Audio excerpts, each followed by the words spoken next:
ನಮಸ್ಕಾರ. ಆರೋಗ್ಯ ರಹಸ್ಯ ವಿಶೇಷ ಕಾರ್ಯಕ್ರಮಕ್ಕೆ ಸ್ವಾಗತ. ನಾನು ದಿವ್ಯಶ್ರೀ ದಾಸ್. ವೀಕ್ಷಕರೇ, ಇವತ್ತು ಒಂದು ವಿಶೇಷವಾಗಿರುವಂತಹ ವಿಚಾರದ ಕುರಿತಂತೆ ನಾವು ಮಾತನಾಡ್ತಾ ಹೋಗೋಣ. ಎಲ್ರಿಗೂ ಕೂಡ ಪೂಜೆ ಅಂತ ಹೇಳಿದ್ರೆ ದೇವರ ವಿಗ್ರಹ ನೆನಪಾಗುತ್ತೆ, ದೇವಸ್ಥಾನ ನೆನಪಾಗುತ್ತೆ, ಹಾಗೆ ದೇವರ ದರ್ಶನವನ್ನ ಮಾಡ್ಬೋದು ಅಥವಾ ದೇವರಿಗೆ ಪೂಜೆಯನ್ನ ಸಲ್ಲಿಕೆ ಮಾಡುವಂತಹ ವಿಚಾರ ನಮ್ಮ ಕಣ್ ಮುಂದೆ ಬರುತ್ತೆ. ಆದ್ರೆ ಹೃದಯಕ್ಕೆ ಪೂಜೆ ಆಗಿದೆಯಾ ಅನ್ನುವಂತಹ ಪ್ರಶ್ನೆಯನ್ನ ಹಾಕಿದಾಗ, ಪ್ರಶ್ನೆಯನ್ನ ಮಾಡಿದಾಗ ಏನಿದು ವಿಚಿತ್ರ ಅಂತ ಅನ್ಸೋದು ಎಲ್ರಿಗೂ ಕೂಡ ಸಹಜ. ಹಾಗಾಗಿ ಹೃದಯಕ್ಕೆ ಪೂಜೆ ಆಗಿದೆಯಾ ಅನ್ನುವಂಥ ವಿಚಾರದ ಕುರಿತಂತೆ ಇವತ್ತು ಗುರುಜಿ ನಮಗೆ ತಿಳಿಸ್ಕೊಡ್ತಾರೆ. ಅದರ ಜೊತೆಗೆ ಸಾಕಷ್ಟು ಜನ ಯಶಸ್ಸನ್ನ ಗಳಿಸಬೇಕು ಅಂತ ಹೇಳಿ ಪ್ರಯತ್ನದ ಮೇಲೆ ಪ್ರಯತ್ನಗಳನ್ನ ಮಾಡ್ತಾ ಇರ್ತಾರೆ. ಆದ್ರೆ ಅವರಿಗೆ ಫಲ ಅನ್ನೋದು ಮಾತ್ರ ಸಿಕ್ಕಿರೋದಿಲ್ಲ. ಹಾಗಾಗಿ ಅವರಿಗೆ ಅವರ ಮೇಲೇನೆ ಒಂದು ರೀತಿ ಕೀಳರಿಮೆ ಇರುತ್ತೆ, ಮುಜುಗರ ಇರುತ್ತೆ, ಆತ್ಮವಿಶ್ವಾಸ ಅನ್ನೋದು ಸಿಗ್ತಾ ಇರೋದಿಲ್ಲ. ಎಲ್ಲೋ ಒಂದು ಕಡೆ ಆತ್ಮವಿಶ್ವಾಸವನ್ನ ಅವರು ಕಳೆದುಕೊಳ್ತಾ ಇರ್ತಾರೆ. ಹಾಗಾಗಿ ಮನುಷ್ಯನನ್ನ ಪ್ರೀತಿಸೋದು ಹೇಗೆ, ಮನುಷ್ಯನ ಯಶಸ್ಸು ಹೇಗೆ, ಜೊತೆಗೆ ಹೃದಯಕ್ಕೆ ಪೂಜೆ ಆಗಿದೆಯಾ ಅನ್ನೋದೇ ಇವತ್ತಿನ ವಿಚಾರ.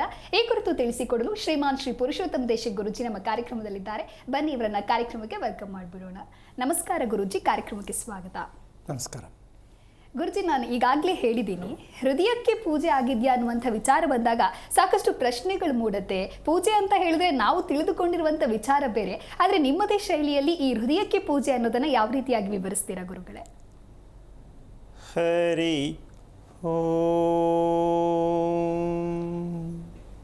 ಶ್ರೀ ಗುರುಭ್ಯೋ ನಮಃ. ಇದೊಂಥರ ಈ ಪ್ರಶ್ನೆ ಗೂಗಲ್ ವಿಚಾರ ಇದ್ದ ಹಾಗೆ. ಗೂಗಲಿಗೂ ಸಿಗಲ್ವಾ ಅಂತ ಗುರುಜಿ? ಈ ಗೂಗಲ್ ಅಂದರೆ ಕೆಲವು ಸಲ ಸುಳ್ಳು ಹೇಳುತ್ತೆ, ಕೆಲವು ಸಲ ನಿಜಾನೂ ಹೇಳುತ್ತೆ. ಹೌದಾ ಅಲ್ವಾ? ಹೌದು. 40 ನಿಮಿಷದ ಪ್ರಯಾಣ ಅಂದರೆ 20 ನಿಮಿಷ ಜಾಸ್ತಿ ತಗೊಳುತ್ತೆ. ಯಾಕೆ ಈ ಮಾತು ಹೇಳಿದೆ ಅಂದರೆ, ನಾವು ಅದರಿಂದ ಸಾಕಷ್ಟು ಜನ ಬದುಕೋಕ್ಕೆ ಪ್ರಯತ್ನ ಮಾಡ್ತಾ ಇದ್ದೀವಿ. ಗೂಗಲಿಂದೆ ಇದೇ ಇಲ್ವಾ? ಬದುಕ್ತಾ ಇದ್ದೀವಿ ಕೂಡ. ಆದರೆ ಅದೇ ಸತ್ಯ ಅಂತ ತಿಳ್ಕೊಂಡ್ರೂ ಇದ್ದಾರೆ. ಇಲ್ಲ, ಅದು ನಂಬೋಕ್ಕಾಗಲ್ಲ, ಅದು ಗೂಗಲ್ಲು ಜೊತೆಯಲ್ಲಿ ಪಾಗಲ್ಲು ಅಂತ ಕೂಡ ಹೇಳಬೇಕಾಗತ್ತೆ ಕೆಲವು ಸಂದರ್ಭದಲ್ಲಿ. ಅಂದರೆ ಅದೊಂಥರ ಹುಚ್ಚು.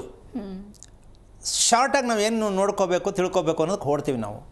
ಹಾಗೆ ನಮ್ಮ ಜೀವನ ತುಂಬ ಶಾರ್ಟ್ ಅಂತ ಹೇಳ್ತೀವಿ, ಆದರೆ ಅದರ ಅರ್ಥ ಏನು ಅಂತ ತಿಳ್ಕೊಂಡಿಲ್ಲ. ಈ ಶಾರ್ಟ್ ಲೈಫ್ ಅನ್ನೋದೇ ನಾವು ಹೇಳೋದು ಕರ್ಮ ಅಂತ. ಸಡನ್ನಾಗಿ ಯೋಚನೆ ಮಾಡಿಬಿಟ್ಟು ಅಯ್ಯಯ್ಯೋ ನಾನು ಈ ಥರ ಯಾಕೆ ತೀರ್ಮಾನ ತೊಗೊಂಡೆ, ಸಡನ್ನಾಗಿ ಏನೋ ಮಾಡಿಬಿಟ್ಟು ನಾನು ಯಾಕೆ ಮಾಡೋಕ್ಕೆ ಹೋದೆ, ಆಮೇಲೆ ಅದ್ರ ಜೊತೆಗೆ ಬರೋದು ಕರ್ಮ ಅನ್ನೋ ವಿಚಾರನೇ ಬರೋದು. ಹೌದಾ? ಮತ್ತು ದಿನ ಬೆಳಗಾಯ್ತು ಆ ಥರ ರೊಟೇಷನ್ ಆಗ್ತಾನೆ ಇರುತ್ತೆ. ಅದು ಒಂದು ಸಲ ಆಗಲ್ಲ, ಅದು ಪದೇ ಪದೇ ಆಗ್ತಾನೆ ಇರುತ್ತೆ. ಅವ್ರು ಮತ್ತೆ ಮತ್ತೆ ಪ್ರಶ್ನೆ ಹಾಕೋತಾರೆ, ಯಾಕೆ ಈ ಥರ ಮಾಡ್ತೀನಿ, ಯಾಕೆ ಈ ಥರ ಆಗುತ್ತೆ, ಯೋಚನೆ ಮಾಡೋದಾಗಿರ್ಬೋದು, ಆರೋಗ್ಯದ ವಿಷಯದಲ್ಲಿ ಆಗ್ಬೋದು. ಪ್ರತಿದಿನ ಪ್ರಶ್ನೆ ಮೇಲೆ ಪ್ರಶ್ನೆ ಬರ್ತಾನೆ ಇರುತ್ತೆ. ಇದನ್ನು ನಾವು ಒಟ್ಟಾರೆಯಾಗಿ ಕರ್ಮ ಅಂತಲೇ ಒಪ್ಕೋಬೇಕು, ಅದು ಬಿಟ್ಟರೆ ಬೇರೆ ದಾರಿ ಇಲ್ಲ. ಈ ಕರ್ಮ ಅಂತ ಹೀಗೆ ಕಳಿಬೇಕಾ, ಕಾಲ ಕಳಿಬೇಕಾ, ಅದರ ಅರ್ಥ ತಿಳ್ಕೊಬಾರ್ದ? ಈ ರಹಸ್ಯಕ್ಕೆ ಕಾರಣಕರ್ತನಾಗಿರ್ತಕ್ಕಂತಹ ಶ್ರೀಮನ್ನಾರಾಯಣನ ಪಾದ ಕಮಲಗಳಿಗೆ ಕೋಟಿ ಕೋಟಿ ನಮನಗಳ ಅರ್ಪಣೆಯನ್ನು ಮಾಡಿ, ನಾವು ಕರ್ಮ ಅಂತಕ್ಕಂತಹ ಪದವನ್ನು ಬಳಸೋದು ಎಲ್ಲಮ್ಮ? ಮನೆಯಲ್ಲಿ ಕೂತ್ಕೊಂಡು ನಿಂತ್ಕೊಂಡು ಬಳಸ್ತೀವಿ. ಮನೆಯಲ್ಲಿ ತಾನೇ ಪದ ಬಳಸೋದು ನಾವು. ಅಲ್ಲ, ಹೊರಗಡೆಯಲ್ಲಿ ಬಳಸಬಾರ್ದು ಅಂತಿಲ್ಲ, ಜಾಸ್ತಿ ನಾವು ಬಳಸೋದು ಮನೆಯಲ್ಲೇ. ಏನು ನನ್ನ ಕರ್ಮನೋ ಬಳಸ್ತೀವಿ, ಅದು ಮನೆಯಲ್ಲೇ. ಈ ಕರ್ಮ ಯಾರು ಮಾಡಿದ್ದು ಅಂತಕ್ಕಂತಹ ವಿಚಾರಕ್ಕೆ ಬಂದರೆ, ಕರ್ಮ ಭೂಮಿಯಾಗಿರುವ ಮನೆ ಕರ್ಮವನ್ನು ಪದೇ ಪದೇ ಎಲ್ಲರ ಬಾಯಲ್ಲೂ ಎಳಿಸತ್ತೆ. ಆ ಭೂಮಿ ಕರ್ಮ ಭೂಮಿ ಆಗಿದ್ದ ಪಕ್ಷದಲ್ಲಿ ಯಾರ ಬಾಯಲ್ಲಾದರೂ ಅದು ಹೇಳುತ್ತೆ, ನನ್ನ ಕರ್ಮ ನನ್ನ ಕಾಲ ಆಯ್ತಲ್ಲ, ಹೊಟ್ಟೋಗ್ಬಿಡ್ತೀನಿ, ಇಲ್ಲ ಸತ್ತೋಗ್ಬಿಡ್ತೀನಿ, ಏನೋ ಒಂದು ಹೇಳ್ಬೋದು. ಅದು ಚಿಕ್ಕವರಾಗ್ಬೋದು, ದೊಡ್ಡವರಾಗ್ಬೋದು. ಕೆಲವು ಚಿಕ್ಕ ಮಕ್ಕಳೇ ಹೇಳ್ತಾರೆ, ನೀನು ಹಿಂಗೆಲ್ಲ ಹೇಳ್ತಾನೆ ಹೊಟ್ಟೋಗ್ತೀನಿ ಅಂತ. ಆ ಮಗುಗೆ ಹೊಟ್ಟೋಗ್ಬೇಕು ಅನ್ನೋ ಪ್ರಜ್ಞೆ ಗೊತ್ತಿಲ್ಲ, ಆ ವಯಸ್ಸಲ್ಲ ಬಾಯಿಲ್ಲ ಮಾತು ಬರುತ್ತೆ. ಏನು ಹೇಳ್ತೀಯಮ್ಮ? ಕೋಪ ಮಾಡ್ಕೊಂಡು ಹೊರಗಡೆ ಹೋಗೋದು ನಂಗೆ ಹೇಳೋದು. ಆದರೆ ಇದು ಯಾಕೆ ಬರುತ್ತಿದು? ನೆನಪಿಗೆ ಬರಬೇಕಾ ಇದು ಕರ್ಮ ಅನ್ನೋದು? ಯಾಕೆ ಬರ್ತಾ ಇದೆ? ಇದಕ್ಕೆ ನಮ್ಮ ಭೂಮಿ ಕರ್ಮ ಭೂಮಿಯಾಗಿಯೇ ಇದೆ, ಇರುತ್ತೆ. ನಮ್ಮ ಭೂಮಿ, ನಾವು ಕಟ್ಟಿರುವ ಮನೆ, ವಾಸುತ್ತಿರುವ ಮನೆ, ಅದು ಕರ್ಮ ಭೂಮಿಯಾಗಿಯೇ ಇದೆ. ಅದನ್ನೇನು ಮಾಡಬೇಕಿತ್ತು ನಾವು? ಧರ್ಮಭೂಮಿ ಅಂದರೆ ಯೋಗ ಭೂಮಿಯನ್ನಾಗಿ ಮಾಡಬೇಕಿತ್ತು. ಯಾವ ಭೂಮಿ ಮಾಡಬೇಕದನ್ನ? ಯೋಗ ಭೂಮಿಯನ್ನಾಗಿ ಮಾಡ್ಕೋಬೇಕಿತ್ತು. ನಾವು ಕೇಳ್ತೀವಲ್ಲಮ್ಮ, ಯೋಗ ಯಾವಾಗ ಬರುತ್ತೆ? ಹೌದಲ್ವಾ? ಹೌದೌದು. ಅದೆಲ್ಲೂ ಬರಲ್ಲ. ಅದು ಇರ್ತಕ್ಕಂಥದ್ದು ಒಂದೇ ಜಾಗದಲ್ಲಿ. ಆ ಯೋಗವಂತೆ ಎಲ್ಲವನ್ನು ಬೆಳೆಸ್ತೀವಿ ನಾವು. ಯಾಕೆ ಎಲ್ರಿಗೂ ಬರ್ತಾ ಇಲ್ಲ? ಅದು ಬರಬೇಕಲ್ವಾ? ಹಾಗಾದ್ರೆ ದೇವರು ಮಾರ್ಕ್ಸ್ ನೋಡಿ ಕೊಟ್ಟಿದ್ದಾನ? ಇಲ್ಲ ಅಲ್ಲ. ಹಾಗಿರಬೇಕಾದ್ರೆ ಯೋಗ ಅನ್ನೋದು ಎಲ್ರಿಗೂ ಯಾಕೆ ಬರಬಾರ್ದು? ಬಂದಿದೆ, ನಾವು ಗೊತ್ತಿಲ್ಲ. ಯಾಕೆ ನಾವು ಕರ್ಮ ಅಂತ ಅಂದ್ಕೊಂಡ್ಬಿಟ್ಟಿದ್ದೀವಿ. ಹೃದಯಕ್ಕೆ ಪೂಜೆ ಅಂತಕ್ಕಂತಹ ವಿಷಯದನ್ನು ಒಂದು ಚೂರು ಕ್ಲೂ ಕೊಟ್ಟು ಮುಂದಕ್ಕೆ ಹೋಗೋಣ. ಹೃದಯಕ್ಕೆ ಪೂಜೆ ಆಗಿದೆಯಾ ಅಂದರೆ ನಿಮ್ಮ ಹೃದಯ ನಿಮಗೆ ನೆನಪಿದೆಯಾ ಅನ್ನೋದಕ್ಕೆ ಅರ್ಥ ಇರಬೇಕಲ್ಲ. ನೆನಪಿದ್ರೆ ಸಾಕು, ಪೂಜೆ ಮಾಡಬೇಡಿ, ಅಭಿಷೇಕನೂ ಮಾಡೋಕ್ಕೆ ಹೋಗಬೇಡಿ, ಮಾಡೋಕ್ಕಾಗೋದು ಇಲ್ಲ. ಓಕೆ ಆಗುತ್ತಾ? ನಮ್ಮ ಹೃದಯ ನಮ್ಮಲ್ಲಿದೆ ಅನ್ನೋ ಅರಿವು ಸದಾ ನಮ್ಮ ಪ್ರಜ್ಞೆಯಲ್ಲಿದ್ದಾಗ ನಿಮಗೆ ಕರ್ಮ ಅನ್ನೋ ಪದ ಬರಲ್ಲ. ಹೃದಯದ ನೆನಪು ಸದಾ ಇರಬೇಕಾ ಬೇಡಮ್ಮ? ನೋಡಮ್ಮ, ನಾವು ಮಲಗಿದ್ರೂ ಅದು ಕೆಲಸ ಮಾಡುತ್ತೆ. ಹೌದಾ? ನಾವು ಏನು ಪ್ರೆಸೆಂಟೇಷನ್ ಕೊಡ್ತಾ ಇದ್ದೀವಿ ಅದಕ್ಕೆ? ಏನು ಕೊಟ್ಟಿಲ್ಲ.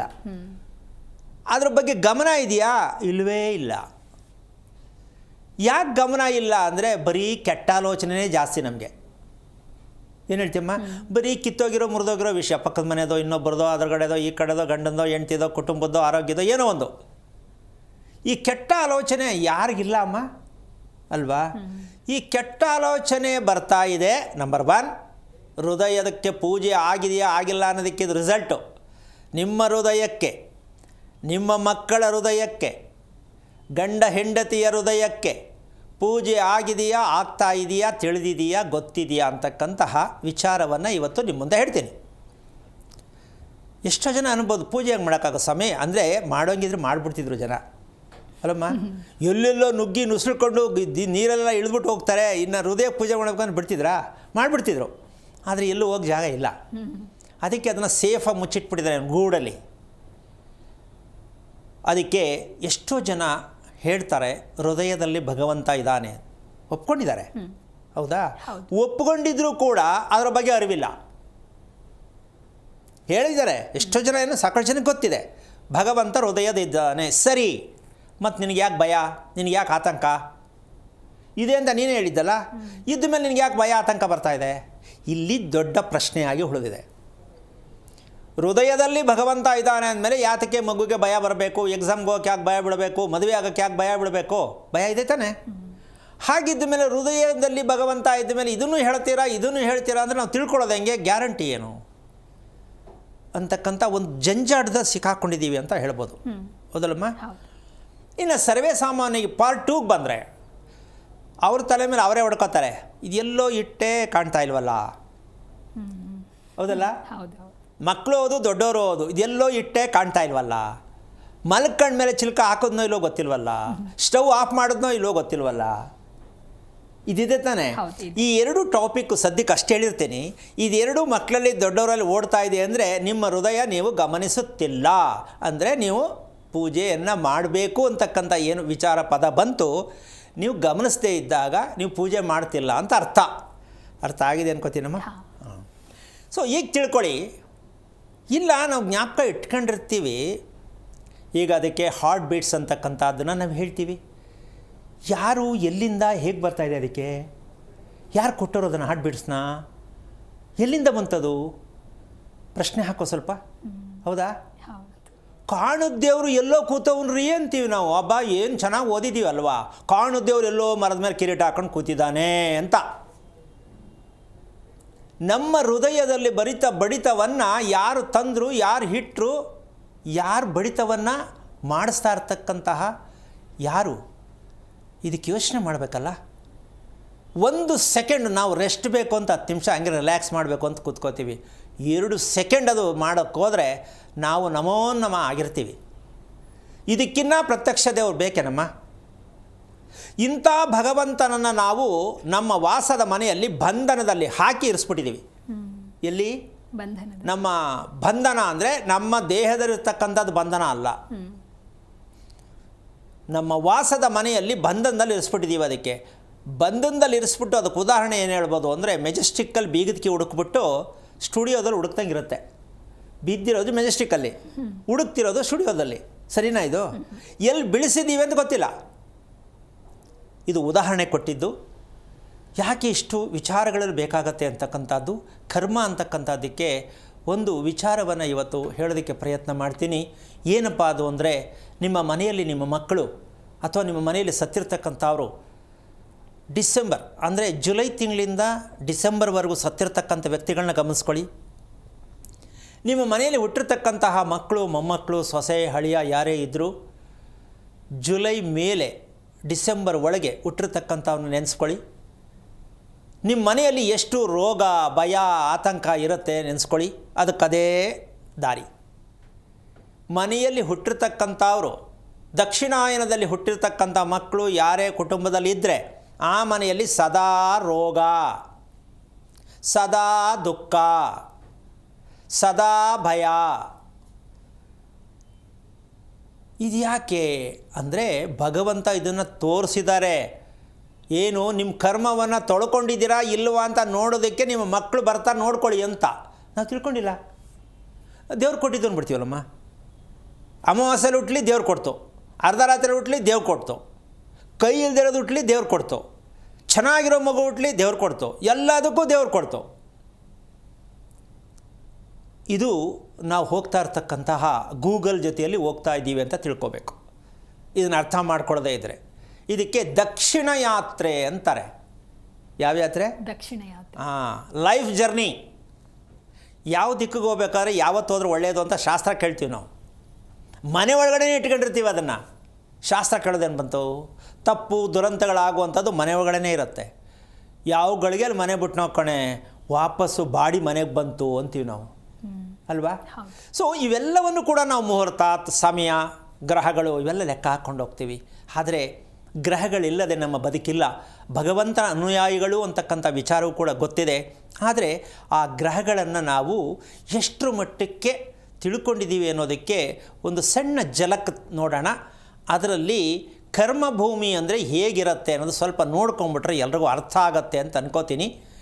ಇದು ಮಗು ಪ್ರಕೃತಿದತ್ತವಾಗಿರ್ತಕ್ಕಂಥದ್ರಲ್ಲೇ ಮಗು ಪ್ರತಿಯೊಂದು ತಗೋಬೇಕು ಅಂತಕ್ಕಂಥದ್ದಕ್ಕೆ ಒಂದು ಸಣ್ಣ ಉದಾಹರಣೆ. ಇದರ ಪಕ್ಕ ಇರ್ತಕ್ಕಂಥ ಭೂಮಿ, ಆ ಭೂಮಿ ಅಂತಕ್ಕಂಥದ್ದು ಮನೆಯ ಮಧ್ಯದಲ್ಲಿ ಇರ್ತಕ್ಕಂಥದ್ದು ಒಂದು ಗೆರೆ ಏನೋ ಆಗಿದೆ, ಕರೆಂಟ್ ವೈರ್ ಅಂದರೆ ವಿದ್ಯುತ್ ಶಕ್ತಿ. ನಮ್ಮ ವಾಸದ ಮನೆಯಲ್ಲಿ ಇರುವ ವಿದ್ಯುತ್ ಶಕ್ತಿ ಎಷ್ಟರ ಮಟ್ಟಕ್ಕೆ ಕ್ರಾಸ್ ಆಗಿದ್ದರೆ ಏನು, ಸ್ಟ್ರೈಟ್ ಆಗಿದ್ದರೆ ಏನು. ಈಗ ಅದು ಕ್ರಾಸ್ ಆಗಿದೆ. ಮನೆಯ ಮಧ್ಯಭಾಗದಲ್ಲಿ ಆ ರೀತಿ ವಿದ್ಯುತ್ ಶಕ್ತಿ ನಮ್ಮ ದೇಹದ ಮೇಲೆ ಕೆಲಸ ಮಾಡುತ್ತೆ ಅಂತ ಗೊತ್ತಿದೆಯೇನಮ್ಮ? ಅದಕ್ಕೆ ಆ ಮಗು ಮಲಗಿರ್ತಕ್ಕಂಥ ಸುತ್ತ ವೃತ್ತಾಕಾರ ಆಗಿದೆ. ಅಂದರೆ ಸುರುಳಿ ಅಂತ ಹೇಳ್ತೀವಿ ನಾವು, ಸುಳಿ ಅಂತ ಹೇಳ್ತೀವಿ. ಅಂದರೆ ನಾವು ಬಂಧನದಲ್ಲಿರೋದು ಎಲ್ಲಿ ಅಂದರೆ ಪ್ರಕೃತಿಯನ್ನು ಅರ್ಥ ಮಾಡ್ಕೊಳ್ಳದೆ ಮಗುನೂ ಬೆಳೆಸ್ತಾ ಇದ್ದೀವಿ, ನಾವು ವಾಸ ಮಾಡ್ತಾ ಇದ್ದೀವಿ. ಅಂದರೆ ವೃತ್ತಾಕಾರದ ಸುರುಳಿ. ಭೂಮಿಯು ಕೂಡ ಇರ್ತಕ್ಕಂಥ ವೃತ್ತಾಕಾರ. ಆದರೆ ಆ ವೃತ್ತಾಕಾರದ ಮಧ್ಯಭಾಗದಲ್ಲಿ ಆ ರೀತಿ ವಿದ್ಯುತ್ ಶಕ್ತಿ ಪಾಸಾಗ್ತಾ ಇರುತ್ತೆ ನಮ್ಮ ಮನೆಯಲ್ಲಿ ಅನ್ನೋದು ನಮಗೆ ಅರಿವಿಗೆ ಬಂದೇ ಇಲ್ಲ ಅಂತ ಅನ್ಕೋಬೋದು. ಬಂದಿಲ್ಲ. ಆ ಅರಿವಿಗೆ ಬಂದಿದ್ದರೆ ನಾವು ಕರ್ಮ ಅಂತ ಅನ್ಕೋತಿರಲ್ಲ ಮನೆ ಒಳಗಡೆ. ಇದನ್ನು ನಾನು ತೋರಿಸ್ಕೊಡ್ತೀನಿ, ಹೇಳ್ಕೊಡ್ತೀನಿ. ಇವಾಗ ಸದ್ಯಕ್ಕೆ ಇದನ್ನು ತಿಳ್ಕೊಳ್ಳಿ. ಮನೆ ಒಳಗಡೆ ಕರೆಂಟ್ ಈ ಮಟ್ಟಕ್ಕೂ ಪಾಸಾಗತ್ತಾ? ಅದಾಗಲಿಲ್ಲ ಅಂದರೆ ನಿಮಿಷಕ್ಕೂ ಸೆಕೆಂಡ್ಗೂ ಯಾಕೆ ಹುಚ್ಚು ಜ್ಞಾನ ಬರುತ್ತೆ ಏನಮ್ಮ? ಈ ಕರೆಂಟ್ ಪಾಸಾಗ್ತಾ ಇರುವಂಥ ವಿಷಯ ಗೊತ್ತಿದೆ ಅಂದರೆ ಆ ಮನೆಯಲ್ಲಿ ಹಾರ್ಟ್ ಅಟ್ಯಾಕ್ ಪಕ್ಕಾ ಎಷ್ಟು ಜನಕ್ಕೆ ಆಗತ್ತೆ, ಎಷ್ಟು ಸಲ ಆಗತ್ತೆ ಅನ್ನೋದು ತೀರ್ಮಾನ. ಇವತ್ತು ಹೃದಯ ನಮ್ಮದು ಅಂತ ಹೇಳ್ತೀವಿ, ಪೂಜೆ ಮಾಡ್ತಾ ಇದ್ದೀವಿ, ಸೂರ್ಯ ನಮಸ್ಕಾರ ಮಾಡ್ತಾ ಇದ್ದೀವಿ, ಪ್ರತಿ ಭಾನುವಾರ ಅದಕ್ಕೆ ಅಭಿಷೇಕ ಮಾಡಿಸ್ತಾ ಇದ್ದೀವಿ. ಹಲವಾರು ಶಾಸ್ತ್ರಗಳಲ್ಲಿ ಇದನ್ನು ಅನ್ವಯಿಸ್ತಾ ಹೋಗ್ತೀವಿ. ಭಾನುವಾರದ ದಿನ ನೀವು ಇಂಥ ಪೂಜೆ ಮಾಡಿ, ಇಂಥ ಮಂತ್ರ ಹೇಳ್ಕೊಳ್ಳಿ. ನಂಬರ್ 1, ದಿನ ಸೂರ್ಯ ನಮಸ್ಕಾರ ಮಾಡಿ, ಸೂರ್ಯನ ಪೂಜೆ ಮಾಡಿ, ಸೂರ್ಯನ ಮಂತ್ರ ಹೇಳ್ಕೊಳ್ಳಿ. ಏನಮ್ಮ, ಇದೆಲ್ಲ ಮಾಡಿದ್ರು ಹಾರ್ಟ್ ಅಟ್ಯಾಕ್ ಯಾಕಾಯ್ತಪ್ಪ? ಪ್ರಶ್ನೆ ಹಾಕೋಬೇಕಲ್ಲ. ಎಲ್ಲ ಮಾಡ್ತಾ ಇದ್ದೀವಿ. ಆಮೇಲೆ ಇನ್ನೊಂದು ಏನದು, ವರ್ಕೌಟು. ಸರಿನಾ? ಈ ವರ್ಕೌಟ್ ಮಾಡೋರು ಯಾಕೆ ದಡಕ್ಕಂದು ಸಾಯ್ತಾರೆ? ಈಗ ಪಾಪ ಮೊನ್ನೆ ಸೀರಿಯಲಲ್ಲಿ ಇದ್ದ ವ್ಯಕ್ತಿ ಒಬ್ಬರು ಹೋದರು, ಪಾಪ ಹ್ಯಾಂಡ್ಸಮ್ಮಾಗೇ ಇದ್ದರು, 40 ವರ್ಷಕ್ಕೆ ಹೆಂಗೆ ಹೋಗ್ಬಿಟ್ರು? ಏನಮ್ಮ, ಏನೂ ಇಲ್ಲ ಸ್ವಾಮಿ, ಅಷ್ಟು ಚೆನ್ನಾಗಿ ಮೇಂಟೈನ್ ಮಾಡಿದರು. ಅದಕ್ಕಿಂತ ಮುಂಚೆ ಹೋದರು ಪಾಪ. ನಾವು ಇವತ್ತು ನೆನೆಸ್ಕೊಂಡ್ರೆ ಬೇಜಾರಾಗತ್ತೆ. ಪುನೀತ್ ರಾಜ್ಕುಮಾರ್ ಅಷ್ಟು ಚಿಕ್ಕ ವಯಸ್ಸಲ್ಲಿ ಅವೋಮಯವಾದ ರೀತಿಯಲ್ಲಿ ವ್ಯಕ್ತಿ ಕಳ್ಕೊಂಡಿದ್ದು ನಾವು ಎಂಥ ದುರಾದೃಷ್ಟಕರ. ಅಷ್ಟು ಚೆನ್ನಾಗಿ ಮೇಂಟೈನ್ ಮಾಡುವಂಥ ದೇಹಗಳಲ್ಲಿ ಯಾಕೆ ಹೃದಯಾಘಾತ ಆಗತ್ತೆ ಅನ್ನೋ ಪ್ರಜ್ಞೆ ನಮಗಿನ್ನಾರು ಅರ್ಥ ಆಗಿದೆಯಾ? ಅಯ್ಯೋ ಹೋಗ್ಬಿಟ್ರು ಅಂತ ಕೂತ್ಕೊಂಡು ದುಃಖ ಪಡ್ತೀವಿ. ನಾಳೆ ನಮ್ಮ ಮನೆಯಲ್ಲಿ ಇದು ನಡೀಬಹುದಾ, ನಮ್ಮ ಕುಟುಂಬದಲ್ಲಿ ಇದು ನಡೀಬಹುದಾ, ಸಮಾಜದಲ್ಲಿ ನಡೀಬಹುದಾ? ಈ ಪ್ರಜ್ಞೆ ನಮ್ಗೆ ಯಾಕೆ ಇನ್ನೂ ಬಂದಿಲ್ಲ? ಈ ವಿಚಾರನ ಇವತ್ತು ಹೇಳಿದ್ರೆ ಎಲ್ಲರಿಗೂ ದಿಗ್ಭ್ರಮೆ ಆಗುತ್ತೆ, ಇಂಡೈರೆಕ್ಟ್ ಹಾರ್ಟ್ ಅಟ್ಯಾಕ್ ಕೂಡ ಆಗುತ್ತೆ. ಇಷ್ಟು ಅನ್ಯಾಯವಾಗಿ ನಾವು ಭೂಮಿಯನ್ನು ಹಿಂಗೆ ಬಳಸ್ತಾ ಇದ್ದೀವಲ್ಲ ಅನ್ನೋ ವಿಚಾರವನ್ನು ಇವತ್ತು ನಿಮ್ಮ ಮುಂದೆ ಇಡ್ತೀನಿ. ಯೋಚನೆ ಮಾಡಿ. ಪೂಜೆಯಿಂದ, ಪುನಸ್ಕಾರದಿಂದ, ಅಭಿಷೇಕದಿಂದ, ಮಂತ್ರ ಹೇಳೋದ್ರಿಂದ ದೇಹವನ್ನು ರಕ್ಷಣೆ ಮಾಡ್ಕೋತೀನಿ ಅಂತಕ್ಕಂಥ ಶುದ್ಧ ಸುಳ್ಳಿನ ಕಂತೆಯನ್ನು ಪ್ರತಿದಿನ ಮುಂದೆ ಇಡ್ತಾ ಇದ್ದೀನಿ ನಿಮಗೆ. ಹಾಗಂದರೆ ಅದು ನಂಬೇಡಿ, ಮಾಡಬೇಡಿ ಅಂತಲ್ಲ, ಮಾಡಿ. ನಿಮ್ಮನ್ನು ಕರ್ಕೊಂಡು ಹೋಗ್ತಾ ಇದೆಯಾ? ಯಾಕೆ ಅಂದರೆ ನೀವು ನಿಂತಿರುವ ಮಲಗುವ ಜಾಗವನ್ನು ಸರಿಪಡಿಸಿದಾಗ ಆ ಜಾಗದಲ್ಲಿ ಭಗವಂತನ ಪಾದ ಇದೆ ಅಂತ ಪ್ರತಿಯೊಬ್ಬರು ಅರ್ಥ ಮಾಡ್ಕೊಳ್ಳಿ. ನೀವು ಕಟ್ಟಿರುವ ಮನೆ, ವಾಸ ಮಾಡುವ ಮನೆಯ ಭೂಮಿಯ ಭಾಗ ಭಗವಂತನ ಪಾದವಾಗಿದೆ. ಅದಕ್ಕೆ ತಿರುಪತಿ ಶ್ರೀನಿವಾಸನ ನೋಡಿ ಸ್ವಲ್ಪ ಕೈಯನ್ನು ಕೆಳಗಡೆ ಕಾಲು ತೋರಿಸ್ತಾ ಇದ್ದಾರೆ. ಇನ್ಯಾವ ದೇವರು ತೋರಿಸಲ್ಲ.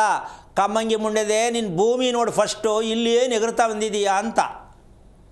ಶ್ರೀನಿವಾಸರ ಕೈ ಕೆಳಗಡೆ ತೋರಿಸ್ತಾ ಇದೆ. ಮಹಾನ್ ಬುದ್ಧಿವಂತರು ಹೇಳ್ತಾರೆ, ದೇವರು ಇನ್ನೂ ಸಾಲ್ತಾರ, ಇನ್ನೂ ದುಡ್ಡು ಕೊಡಪ್ಪ ಅಂತ ಕೈ ತೋರಿಸ್ತಾ ಇದ್ದಾರೆ ಅಂತ ಹೇಳೋ ಬುದ್ಧಿವಂತರಿದ್ದಾರೆ. ಶ್ರೀನಿವಾಸರಿಗೆ ಸಾಲ ಜಾಸ್ತಿ ಅಂತೆ, ಅದಕ್ಕೆ ಇನ್ನೂ ಸಂಪಾದನೆ ಸಾಲ್ತಾ ಇಲ್ಲ ಅಂತ ಕೈ ತೋರಿಸ್ತಾವನೆ ಅಂತ ಹೇಳುವಂಥ ವಿವೇಕಿಗಳು ಇದ್ದಾರೆ ನಮ್ಮ ದೇಶದಲ್ಲಿ. ಏನು ಹೇಳ್ತೀಯಮ್ಮ? ಯಾರಿಗೆ ಬಿಡ್ತಾರ್ರಿ? ಮೋದಿಗೂ ಬಿಡಲ್ಲ, ದೇವ್ರಿಗೂ ಬಿಡಲ್ಲ, ಜನ್ಮ ಕೊಟ್ಟವ್ರಿಗೂ ಬಿಡಲ್ಲ, ಭೂಮಿನೂ ಬಿಡಲ್ಲ, ಎಲ್ರಿಗೂ ಬೈಯೋದೇ ನಮ್ಮ ಜನ. ಇದನ್ನೇ ಕರ್ಮ, ಅವಿವೇಕತನ, ಅಜ್ಞಾನತ್ವ, ಮೌಢ್ಯತೆ, ಅಧರ್ಮಿಗಳು, ಏನು ಬೇಕಾದ್ರೆ ಹೇಳ್ಬೋದು, ಬೇಕಾದಷ್ಟು ಸಿಗತ್ತೆ. ಹೇಳೋದು ಯಾವುದೋ ಆ ಕಡೆಗೆ ಇದೆ ಅಂತ ಹೇಳ್ಕೊಳ್ಳೋಣ, ಈ ಕಡೆ ನಮ್ಮ ಕಡೆ ಬೇಡ, ಕರ್ನಾಟಕದ ಕಡೆ ಆ ಕಡೆ ಇದ್ದಾರೆ ಅಂತ ಅಂದ್ಕೊಳ್ಳೋಣ, ಬೇಜಾರಾಗೋದು ಬೇಡ ಅಲ್ಲಮ್ಮ. ಬೇರೆ ಕಡೆ ಇದ್ದಾರೆ, ಇಂಥವ್ರು ನಮ್ಮ ಕರ್ನಾಟಕದಲ್ಲ ಚೆನ್ನಾಗಿದ್ದಾರೆ ಅಂತ ಅಂದ್ಕೊಳ್ಳೋಣ. ಇದು ನಾವು ಯಾವುದನ್ನು ಕಹಿಯಾದ ವಿಷಯ ಹೇಳಿದ್ರೆ ಎಲ್ರಿಗೂ ಬೇಜಾರಾಗತ್ತೆ. ಹಾಗಂತ ಮುಚ್ಚಿಟ್ಬಿಟ್ಟು ಬರೀ ಸುಳ್ಳು ಹೇಳಿದ್ರೆ ನನಗೆ ಬೇಜಾರಾಗತ್ತೆ. ಇದು ಸಮಸ್ಯೆ. ನಿಮ್ಮ ಮನಸ್ಸನ್ನು ನೋಯಿಸಬಾರ್ದಲ್ಲ ಅಂದರೆ ನಾನು ಅನುಭವಿಸ್ಬೇಕಾಗತ್ತೆ. ನಾನು ಅನುಭವಿಸ್ಬಾರ್ದಲ್ಲ ಅಂದರೆ ನಿಮಗೆ ಅನುಭವಿಸೋಕೆ ಹೇಳಬೇಕಾಗತ್ತೆ. ಅನುಭವಿಸುವುದು ಕಷ್ಟ ಅಲ್ಲ, ಸುಖವನ್ನು ಅನುಭವಿಸುವುದನ್ನು ಮಾಡ್ಕೋಬೇಕು. ಏನಮ್ಮ, ನಾವು ಅನುಭವಿಸ್ತಾ ಇದ್ದೀವಿ ಅಂತ ಪದಕ್ಕೆ ಅರ್ಥನೇ ಇನ್ನೂ ಗೊತ್ತಾಗಿಲ್ಲ. ಸುಖವ ಅಂತ ಅಂದ್ಕೊಳ್ಳಿ, ಕರ್ಮ ಅಂತ ಯಾಕಂತೀರಾ, ಕಷ್ಟ ಅಂತ ಯಾಕಂತೀರಾ? ಈಗ ಇಲ್ಲಿ ಬಂದು ಇದಕ್ಕೆ ಮುಂದುವರೆದ ಭಾಗ, ನಮ್ಮ ಮನೆಯಲ್ಲಿ ವಿದ್ಯುತ್ ಶಕ್ತಿ ಇದೆ ಅನ್ನೋದು ಪ್ರತಿಯೊಬ್ಬರು ಅರ್ಥ ಮಾಡಿಕೊಂಡೆ ಹೋಗ್ತಾ ಹೋಗ್ತಾ ತೋರಿಸ್ಕೊಡ್ತೀನಿ. ನಮ್ಮ ಮನೆಯಲ್ಲಿ ವಿದ್ಯುತ್ ಶಕ್ತಿ ಪ್ರಭಾವ, ನಮ್ಮ ಮೆದುಳಲ್ಲಿ ಎಷ್ಟು ವಿದ್ಯುತ್ ಶಕ್ತಿ ಪ್ರಭಾವ, ಇದೆರಡನ್ನು ಹೊಂದಾಣಿಕೆ ಮಾಡ್ತಕ್ಕಂಥದ್ದೇ ಪ್ರಕೃತಿಯ ಸತ್ಯ. ನಾವು ಹೊಂದಾಣಿಕೆ ಮಾಡೋಕ್ಕೆ ಹೋಗೇ ಇಲ್ಲ. ಹೃದಯ ಮತ್ತು ಮೆದುಳನ್ನು ಹೊಂದಾಣಿಕೆ ಮಾಡಲೇಬೇಕು ಹೇಳ್ತಾ ಇದ್ದೀವಿ, ಹೌದಮ್ಮ? ಮಾಡಿದ್ದೀವಾ? ಇಲ್ಲ. ಅದೇ ಎಲ್ಲೋ ಅದೇ ಸ್ವಾಮಿ, ಅಲ್ಲಿ ತಲೆ ಅದೇ ಸ್ವಾಮಿ, ಇದು ಇಲ್ಲದೇ ಸ್ವಾಮಿ, ನೀವು ಹಿಂಗೆ ತೋರಿಸ್ತಾ ಇರೋದು ನಾವು ಅಲ್ವಾ? ಅದಕ್ಕೋಸ್ಕರ ಎಲ್ಲೋ ಇರೋ ಹೆಣ್ಣು, ಎಲ್ಲೋ ಹುಟ್ಟಿದ ಗಂಡು, ಇವರಿಬ್ಬರಿಗೆ ಮದುವೆ ಮಾಡಿಬಿಟ್ಟು ಬ್ರಹ್ಮಗಂಟು ಅಂತ ಹೇಳ್ತೀವಿ ತಾನೇ? ಪರಿಚಯವಿಲ್ಲದ ಗಂಡು ಹೆಣ್ಣು ಬಂದು ಒಂದು ಕಡೆ ಸೇರ್ತಾರೆ, ಮದುವೆ ಆಗತ್ತೆ. ಸಮುದ್ರದಲ್ಲಿರುವಂಥ ಉಪ್ಪು, ಎಲ್ಲೋ ಬೆಳೆದಿರೋದಂಥ ಹಕ್ಕಿ, ಅದನ್ನು ಒಂದು ಮಾಡ್ತೀವಿ. ಯಾಕೆ ಈ ಮಾತು ಹೇಳಬೇಕು ಅಂದರೆ, ನಮ್ಮ ಮನೆಯ ಭಾಗ ಇರತಕ್ಕಂಥ ಭೂಮಿಯನ್ನು ಭಗವಂತನ ಪಾದ ಅಂತ ನೀವು ಅರ್ಥ ಮಾಡಿಕೊಂಡ್ರೆ ಹಾರ್ಟ್ ಅಟ್ಯಾಕ್ ಆಗುವಂತಹ ರೋಗಕ್ಕೆ ಮುಲಾಮು, ಒರ್ಜಿನಲ್ ರಿಪೇರಿ. ನಾಳೆ ನಮ್ಮ ಮಕ್ಳಿಗೆ ಆಗ್ಬಿಡ್ಬೋದಾ, ನನ್ನ ಗಂಡನಿಗೆ ಆಗ್ಬಿಡ್ಬೋದಾ, ನನ್ನ ಹೆಂಡ್ತಿಗೆ ಆಗ್ಬಿಡ್ಬೋದಾ ಅಂದರೆ ಇನ್ನು ಇದಕ್ಕೊಂದು ಪೀಠಿಗೆ ಶುರು ಆಗುತ್ತೆ. ನಿಮ್ಮ ವಂಶದಲ್ಲಿ ಆದರೆ ಅದು ಅನುವಂಶೀಯತೆ ಕಾಯಿಲೆ ಅಂತ ಹೇಳ್ಬಿಟ್ಟು ಇನ್ನೊಂದು ರೋಗ ಶುರು ಆಗ್ಬಿಡತ್ತೆ. ಇದು ಸರಿ ಅಂತೀಯಮ್ಮ ಅನುವಂಶೀಯತೆ? ಅಲ್ಲ, ಅಪ್ಪನಿಗೆ ಏನಿರುತ್ತೆ ಮಗ ಅನುಭವಿಸ್ಬೇಕು ಅಂತೇನು ಕಾನೂನಲ್ಲಿ ಇದೆಯಾ? ಇದು ಇಲ್ವಲ್ಲ. ಆದರೂ ಅದನ್ನೂ ಪೀಠಿಕೆ ಹಾಕ್ತಾರೆ ಪಾಪ ಕೆಲವು ಜನಗಳು. ನಿಮ್ಮ ವಂಶದಲ್ಲಿ ನಡೀತಾನೆ ಐತೆ, ಸ್ವಲ್ಪ ನೋಡಿ ತಿಳ್ಕೊಳ್ಳಿ. ಏನು ತಿಳ್ಕೊಳ್ಳೋದು? ನಡೀತಾನೆ ಐತೆ ಸರಿ, ನೋಡಿ ತಿಳ್ಕೊಳ್ಳಿ ಅಂದರೆ ಏನು ತಿಳ್ಕೊಳ್ಳೋದು ಅವ್ರಿಗೂ ಗೊತ್ತಿಲ್ಲ. ಸೊ ಹೀಗಾಗಿ ನಿಮ್ಮ ವಾಸದ ಮನೆಯಲ್ಲಿ ವಿದ್ಯುತ್ ಶಕ್ತಿಯ ಪ್ರಮಾಣ ವ್ಯತ್ಯಾಸ ಇದೆಯಾ, ಹೊಂದಾಣಿಕೆ ಆಗ್ತಾ ಇದೆಯಾ ಅಂತಕ್ಕಂಥ ಸತ್ಯವನ್ನು ತಿಳ್ಕೋಬೇಕಾದ್ರೆ, ನಿಮ್ಮ ಮನೆಯಲ್ಲಿ ನಿಮ್ಮ ಕುಟುಂಬದಲ್ಲಿ ಯಾರು ಹಾರ್ಟ್ ಅಟ್ಯಾಕ್ ಆಗ್ತಾರೆ ಅನ್ನೋತಕ್ಕಂಥ ವಿಚಾರಕ್ಕಿನ್ನ ಹಾಗೆ ಸತ್ತಿದ್ದಾರೆ ಅಂತ ಗೊತ್ತಿರುತ್ತೆ. ಅಂಥ ಮನೆಯಲ್ಲಿ ವಾಸ ಮಾಡುವವರು ಮತ್ತೆ ಹಾರ್ಟ್ ಅಟ್ಯಾಕ್ಗೆ ಅಪ್ಲಿಕೇಶನ್ ಹಾಕ್ಕೊಂಡಿರ್ತೀರಾ. ಭಯ ಬೀಳಬೇಡಿ, ಆತಂಕ ಬೀಳಬೇಡಿ. ಒಮ್ಮೆ ಮನೆಯಲ್ಲಿ ಯಾರಿಗೆ ಆಗಲಿ ಹಾರ್ಟ್ ಅಟ್ಯಾಕ್ ಆಗತ್ತೆ, ಹೋಗಿ ತೋರಿಸ್ಕೋತಾರೆ, ಸ್ವಲ್ಪ ಪರವಾಗಿಲ್ಲ, ಇನ್ನೊಂದು ಸಲ ಆಯಿತು ಅಂತ ಇನ್ನೊಂದು ಸಲ ಹೋಯ್ತಾರೆ. ಏನಮ್ಮ? ಆದರೂ ಮನೆ ಬಗ್ಗೆ ತಿಳ್ಕೊಂಡಿಲ್ಲ. Heart attack only depend upon doctor. ನಮ್ಮ ಮನೆಯಲ್ಲಿ ಹಾರ್ಟ್ ಅಟ್ಯಾಕ್ ಆಗುವಂಥ ವಿದ್ಯುತ್ ಶಕ್ತಿ ಉತ್ಪತ್ತಿ ಆಗ್ತಾ ಇದೆ ಅಂತ ಹೇಳ್ತಿರ್ತಕ್ಕಂಥ ಏಕೈಕ ವ್ಯಕ್ತಿ ನಾನೇ ಅಂತ ಒಂದು ಸ್ವಲ್ಪ ಶೋಪ್ ಕೊಟ್ಕೊಂಡು ಹೇಳ್ಕೊತೀನಿ. ಯಾಕೆಂದರೆ ನಾನು ಡಾಕ್ಟ್ರ್ ಅಂತೂ ಓದಿಲ್ಲ. ಹೃದಯ ಅಂತೂ ನನಗೆ ಗೊತ್ತು, ಹೃದಯದ ಬಗ್ಗೆ ಗೊತ್ತು, ಏನು ಅದನ್ನು ಹೇಗೆ ಸೇಫ್ ಮಾಡಬೇಕು ಅಂತ. ಹಾಗಂತ ಅದ್ರ ಬಗ್ಗೆ ಎಲ್ಲ ಗೊತ್ತು ಅಂತ ಏನೋ ಅಂದ್ಕೋಬೇಡಿ. ನಾವು ನಮ್ಮ ಹೃದಯವನ್ನು ಕ್ಷೇಮವಾಗಿ ಇಟ್ಕೋಬೇಕಾ ಬೇಡಮ್ಮ? ನಮ್ಮ ಹೃದಯ ನಮಗೆ ಕ್ಷೇಮವಾಗಿರಬೇಕು ಅಂದರೆ ಮೊದಲು ಕಾಗದದಲ್ಲಿ ಬರೀತಾಯಿದ್ರು, ನಾವು ಕ್ಷೇಮ ನಿಮ್ಮಗಳ ಕ್ಷೇಮಕ್ಕೆ ಕಾಗದ ಬರೀರಿ. ಈಗ ಅದಿಲ್ವೇ ಇಲ್ಲ ಪದ, ಆ ಪದನೇ ಗೊತ್ತಿಲ್ಲ ಈಗ. ಹಾಯ್ ಸಿ ಯು ಅಷ್ಟೇ ಮುಗಿದಾಯಿತು. ಹಾಗಾಗಿ ನಿಮ್ಮ ಮನೆಯಲ್ಲಿ ಗಾಬರಿ ಆಗಬೇಡಿ. ನಿಮ್ಮ ವಂಶದಲ್ಲಾಗಲಿ ಎಷ್ಟೋ ಜನ ಹಾರ್ಟ್ ಅಟ್ಯಾಕ್ ಆಗಿ ಸತ್ತಿರ್ತಾರೆ. ಹಂಗೆ ಅಂದ್ಕೊಂಡೇ ಫೋಟೋ ಹಾಕ್ಕೊಂಡು ಯೋಚನೆ ಮಾಡ್ತಿರೋ ಹೊರತು ಮುಂದೆ ಹಾರ್ಟ್ ಅಟ್ಯಾಕ್ ಆಗುವ ಸಾಧ್ಯತೆ ನಮ್ಮ ಮನೆಯಲ್ಲಿ ಅಪ್ಲಿಕೇಶನ್ ಆಗಿದೆ ಅಂತ ಸತ್ತಿರೋರು ಹೋಗಿರೋದು. ಜೋಪಾನ, ನಾನು ಹೋಗಿದ್ದೀನಿ. ಈಗ ಇದನ್ನು ತಿಳಿಯೋದೇ ಪಿತೃಕರ್ಮ ರೀ. ನಾವು ಶ್ರೀರಂಗಪಟ್ಟಣಕ್ಕೆ ಹೋಗಿ, ಕಾಶಿಗೆ ಹೋಗಿ, ರಾಮೇಶ್ವರಕ್ಕೆ ಹೋಗ್ಬಿಟ್ಟು ಮಾಡೋದೇ ಪಿತೃಕರ್ಮ ಅಂದ್ಕೊಂಡಿದ್ದೀವಿ. ಅದೊಂದು ಭಾಗ. ನಿಮ್ಮ ಮನೆಯಲ್ಲಿ ಯಾವ ರೀತಿ ಸಾವುಗಳಾಗಿದೆ, ಮಕ್ಕಳಾಗಲಿ ದೊಡ್ಡವರಾಗಲಿ ಚಿಕ್ಕವರಾಗಲಿ, ಆ ಸಾವು ಆಗಿದ್ದ ಪಕ್ಷದಲ್ಲಿ ಆ ಮನೆಯ ಬಗ್ಗೆ ಎಚ್ಚರಿಕೆ. ಯಾರ ಹತ್ರ ಹೋಗೋದು ಅದು ಯಾರೂ ಹೇಳೋಕ್ಕಾಗಲ್ಲ. ಬನ್ನಿ ನಾವು ಹೇಳ್ಕೊಡ್ತೀವಿ. ಏನು, ನಿಮ್ಮ ಮನೆಯಲ್ಲಿ ಹಾರ್ಟ್ ಅಟ್ಯಾಕ್ ಆಗುವಂತಹ ವಿದ್ಯುತ್ ಶಕ್ತಿ ಇದೆಯಾ ಹಾಗಂತ ಅದಕ್ಕೊಂದು ವಿವರಣೆನೂ ಕೊಡಬೇಕು. ಆ ರೀತಿ ವಿದ್ಯುತ್ ಶಕ್ತಿ ಇದೆ ಅಂದರೆ ನಾವು ಆಗ ತಪ್ಪೇನು ಮಾಡಿದ್ದೀವಿ ಹೇಳಬೇಕಲ್ಲ. ವಿಷಯಕ್ಕೆ ಬರೋದೇ ಆದರೆ ನಾವು ಶಾಸ್ತ್ರ ಜ್ಯೋತಿಷ್ಯ ಕೇಳ್ತೀವಿ. ಜ್ಯೋತಿಷ್ಯದಲ್ಲಿ ಇರ್ತಕ್ಕಂತಹ ಒಂದು ವಿಚಾರ, ನಕ್ಷತ್ರಗಳು 27. ಎಷ್ಟು? 25. ನಕ್ಷತ್ರಗಳು 27. ಆ 27 ನಕ್ಷತ್ರ 12 ರಾಶಿಯನ್ನು ಒಳಗೊಂಡಿರುತ್ತೆ. 108 ಪಾದ, ಅಲ್ಲೂ 9. 27 ನಕ್ಷತ್ರ, ಅಲ್ಲೂ 9. ನಾವು ಪೂಜೆ ಮಾಡೋ ನವಗ್ರಹಗಳು 9. ಹೌದಲ್ಲಮ್ಮ? ಇಲ್ಲಿ ಎಂತಹ ದೊಡ್ಡ ಅನಾಹುತ ಮಾಡ್ಕೊಂಡಿದ್ದೀವಿ ನಾವು ಅಂದರೆ, ನವಗ್ರಹಗಳು ಇರೋದು ಸರಿನಾ ತಪ್ಪಾ ಅಂತಕ್ಕಂಥ ಪ್ರಶ್ನೆಯಲ್ಲೂ ಕೂಡ ನಾವಿದ್ದೀವಿ. ಆದರೆ ಈ ವಿಚಾರಕ್ಕೆ ಬಂದಾಗ ನಮ್ಮ ವಾಸದ ಮನೆಯಲ್ಲಿ ನವಗ್ರಹಗಳು ಇದ್ದಾರೆ. ಯಾರಿವರು? ಭಗವಂತನ ಅಸಿಸ್ಟೆಂಟ್ಗಳು, ಅಂದರೆ ಅವರ ಹತ್ರ ಇರ್ತಕ್ಕಂಥ ಅವ್ರನ್ನ ಅನುಯಾಯಿಗಳು. ನೀನು ನೋಡ್ಕೋ, ಈ ಮನೆಯಲ್ಲಿ ಏನೇನು ತಪ್ಪಾಗಿದೆ ತಿಳಿಸಪ್ಪ ಅಂತ ಭಗವಂತ ಕಳಿಸ್ತಾನಂತೆ. ಹಂಗಂತ ನೀವು ನೋಡಿದ್ದೀರಾ ಅಂತ ನನಗೆ ಕೇಳಬೇಡಿ ದಯವಿಟ್ಟು. ಯಾಕೆ ಅಂದರೆ ವಿಚಾರವನ್ನು ಅರ್ಥ ಮಾಡ್ಸೋಕೆ ಹೇಳಬೇಕಾಗತ್ತೆ ಅಲ್ವೇನಮ್ಮ? ಅದಕ್ಕೋಸ್ಕರವಾಗಿ ಈ 27ನ 3 ಭಾಗ ಮಾಡಿದ್ರೆ ಎಷ್ಟಮ್ಮ? 9 ಅಡಿ, 27 ಅಡಿ. ಮನೆ ವಿಷಯಕ್ಕೆ ಬಂದು ಮಾತಾಡ್ತಾ ಇದ್ದೀನಿ. 27 ನಕ್ಷತ್ರ ಆಯಿತು. ಅದರಲ್ಲಿ 3 ಭಾಗ ಮಾಡಿದ್ರೆ 9 ಅಡಿ ಬಂತು. 9 3 27. ಸರಿನಾ ಲೆಕ್ಕ? ಓಕೆ. ಈಗ 9 ನವಗ್ರಹಗಳನ್ನು ನಿಮ್ಮ ಮನೆಯಲ್ಲಿ ಕೂರಿಸಿದ್ದೀರಾ ನೋಡ್ಕೊಳ್ಳಿ. ಯಾರಾದರೂ ಆಗಲಿ ಕೂರಿಸಿದ್ದೀರಾ ನೋಡ್ಕೊಳ್ಳಿ. ಅಪ್ರಾಣೆ ಇಲ್ಲ. ನಮ್ಮ ಕನ್ಸ್ಟ್ರಕ್ಷನು, ನಮ್ಮ ಮೂಲಕ ಆಗಿರೋ ಮನೆ ಬಿಟ್ಟರೆ ಬೇರೆ ಯಾರೂ ಕೂಡ ಮನೆಯಲ್ಲಿ ನವಗ್ರಹಗಳನ್ನು ಕೂರಿಸತಕ್ಕಂಥ ಶಾಸ್ತ್ರ ಇದೆ ಅಂತ ಯಾರಿಗಾರು ಗೊತ್ತಿರೋ ದಯವಿಟ್ಟು ಮೆಸೇಜ್ ಹಾಕಿ, ನನಗೆ ಗೊತ್ತು ಅಂತ. ಅಥವಾ ಆ ರೀತಿ ಮನೆ ಕಟ್ಟಿದರೆ ದಯವಿಟ್ಟು ಮೆಸೇಜ್ ಹಾಕಿ. ಇದ್ದರೆ ಸಾಧ್ಯನೇ ಇಲ್ಲ, ಆಗೋದೂ ಇಲ್ಲ. ಯಾಕೆ ಅಂದರೆ ಹೇಳೋರೇ ಇಲ್ಲ, ಗೊತ್ತೇ ಇಲ್ಲ ಅಂದರೆ ಮಾಡೋದು ಹೆಂಗೆ? ಅದನ್ನು ಈಗ ಪ್ರಚಾರದಲ್ಲಿ ತಂದಿದ್ದೀನಿ, ನೀವು ಗುರುತಿಸ್ಕೊಳ್ಳಿ. ಈ ರೀತಿ 3 ಭಾಗವನ್ನು ಮಾಡ್ತಕ್ಕಂಥ ರೀತಿಯಲ್ಲಿ 12 ರಾಶಿ 27 ನಕ್ಷತ್ರ ಬಿಟ್ಟರೆ ಇನ್ಯಾವುದೇ ಕಾರಣಕ್ಕೂ ಮುಂದಕ್ಕೂ ಹಿಂದಕ್ಕೂ ಏನೂ ಇಲ್ಲ. ಹಾಗಿದ್ದ ಮೇಲೆ ಒಂದು ಶಾಕಿಂಗ್ ಬ್ರೇಕಿಂಗ್ ನ್ಯೂಸ್ ಈಗ ಹೇಳ್ತಿರ್ತಕ್ಕಂಥದ್ದು ನಾನು. ಏನದು ಅಂದರೆ, 27 ಅಡಿ ಮೇಲೆ ಅರ್ಧ ಇಂಚ್ ಯಾರು ಮನೆ ಕಟ್ಟಿರ್ತೀರಾ ಆ ಮನೆಯಲ್ಲಿ ಹಾರ್ಟ್ ಅಟ್ಯಾಕ್ ಖಚಿತ.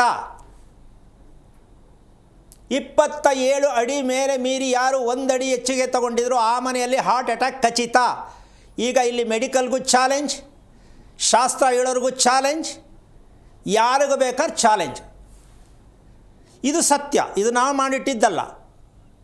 ಪ್ರಕೃತಿಯಲ್ಲಿ ಇರ್ತಕ್ಕಂಥ ನವಗ್ರಹಗಳನ್ನು ಅನುಸರಿಸಿ ನಡೆಯತಕ್ಕಂಥ ಈ ಪ್ರಪಂಚದಲ್ಲಿ ನವಗ್ರಹಗಳನ್ನು ವಾಸದ ಮನೆಯಲ್ಲಿ ನಾವು ಸ್ಥಾಪನೆ ಮಾಡ್ಕೋಬೇಕು ಅನ್ನೋ ಪ್ರಜ್ಞೆನೇ ಇಲ್ಲದೆ ನವಧಾನ್ಯಗಳು ತಂದು ಮನೇಲಿಟ್ಟು ಪೂಜೆ ಮಾಡ್ತಾರೆ ನೋಡಪ್ಪ. ಸೂರ್ಯಗ್ರಹ, ಚಂದ್ರಗ್ರಹ, ಏನಮ್ಮ ಅಲ್ಲಿ ನವಗ್ರಹಗಳಿಲ್ಲ ಮನೆಯಲ್ಲಿ, ಇವ್ರು ತಂದು ಪೂಜೆ ಮಾಡಿದ್ರು. ಮನೆಗೆ ಗೆಸ್ಟೇ ಬಂದಿಲ್ಲ, ಬಂದೋದ್ರು ಈಗ ಅಂದಂಗೆ. ಸೊ ಈ ರೀತಿ ಸುಳ್ಳು ಪೂಜೆಯನ್ನು ಮಾಡಿ ಎಷ್ಟು ಮಟ್ಟಕ್ಕೆ ಸರಿ ಇದು?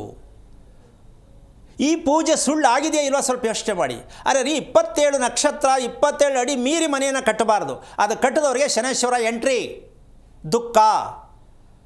ದುಃಖ ಎಲ್ಲಿರುತ್ತೋ ಹಾರ್ಟ್ ಅಟ್ಯಾಕ್ ಆಗೇ ಆಗತ್ತೆ. ಆಮೇಲೆ ಸೋಂಕಿನ ರೋಗ ಅಂತಾರೆ ಇದಕ್ಕೆ. ಹಾರ್ಟ್ ಅಟ್ಯಾಕ್ಗೆ ಸೋಂಕಿನ ರೋಗ ಅಂದರೆ ಏನು ಗೊತ್ತಾಗುತ್ತಾ ಮನೆಗೆ? ಇಲ್ಲದ್ದೆಲ್ಲ ಆಸೆ ಎಲ್ಲ ಇಟ್ಕೊಳ್ಳೋದು. ಈ ಓದೋ ಮಕ್ಕಳಿಗೆ ಜಾಸ್ತಿ ಇರುತ್ತೆ. ನಾನು ರ್ಯಾಂಕ್ ಬರಬೇಕು, ನಾನು ಫಸ್ಟ್ ರ್ಯಾಂಕ್ ಬರಬೇಕು. ಅಪ್ಪ ಅಮ್ಮನೇ ಮೂಲ ಕಾರಣ ಇದಕ್ಕೆ.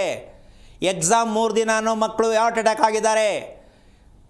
ರಿಸಲ್ಟ್ ಬಂದ ಮೇಲೆ ಹಾರ್ಟ್ ಅಟ್ಯಾಕ್ ಆಗಿದ್ದಾರೆ. ಮದುವೆ ಹತ್ತಿರ ಬಂದು ಹಾರ್ಟ್ ಅಟ್ಯಾಕ್ ಆಗಿದ್ದಾರೆ.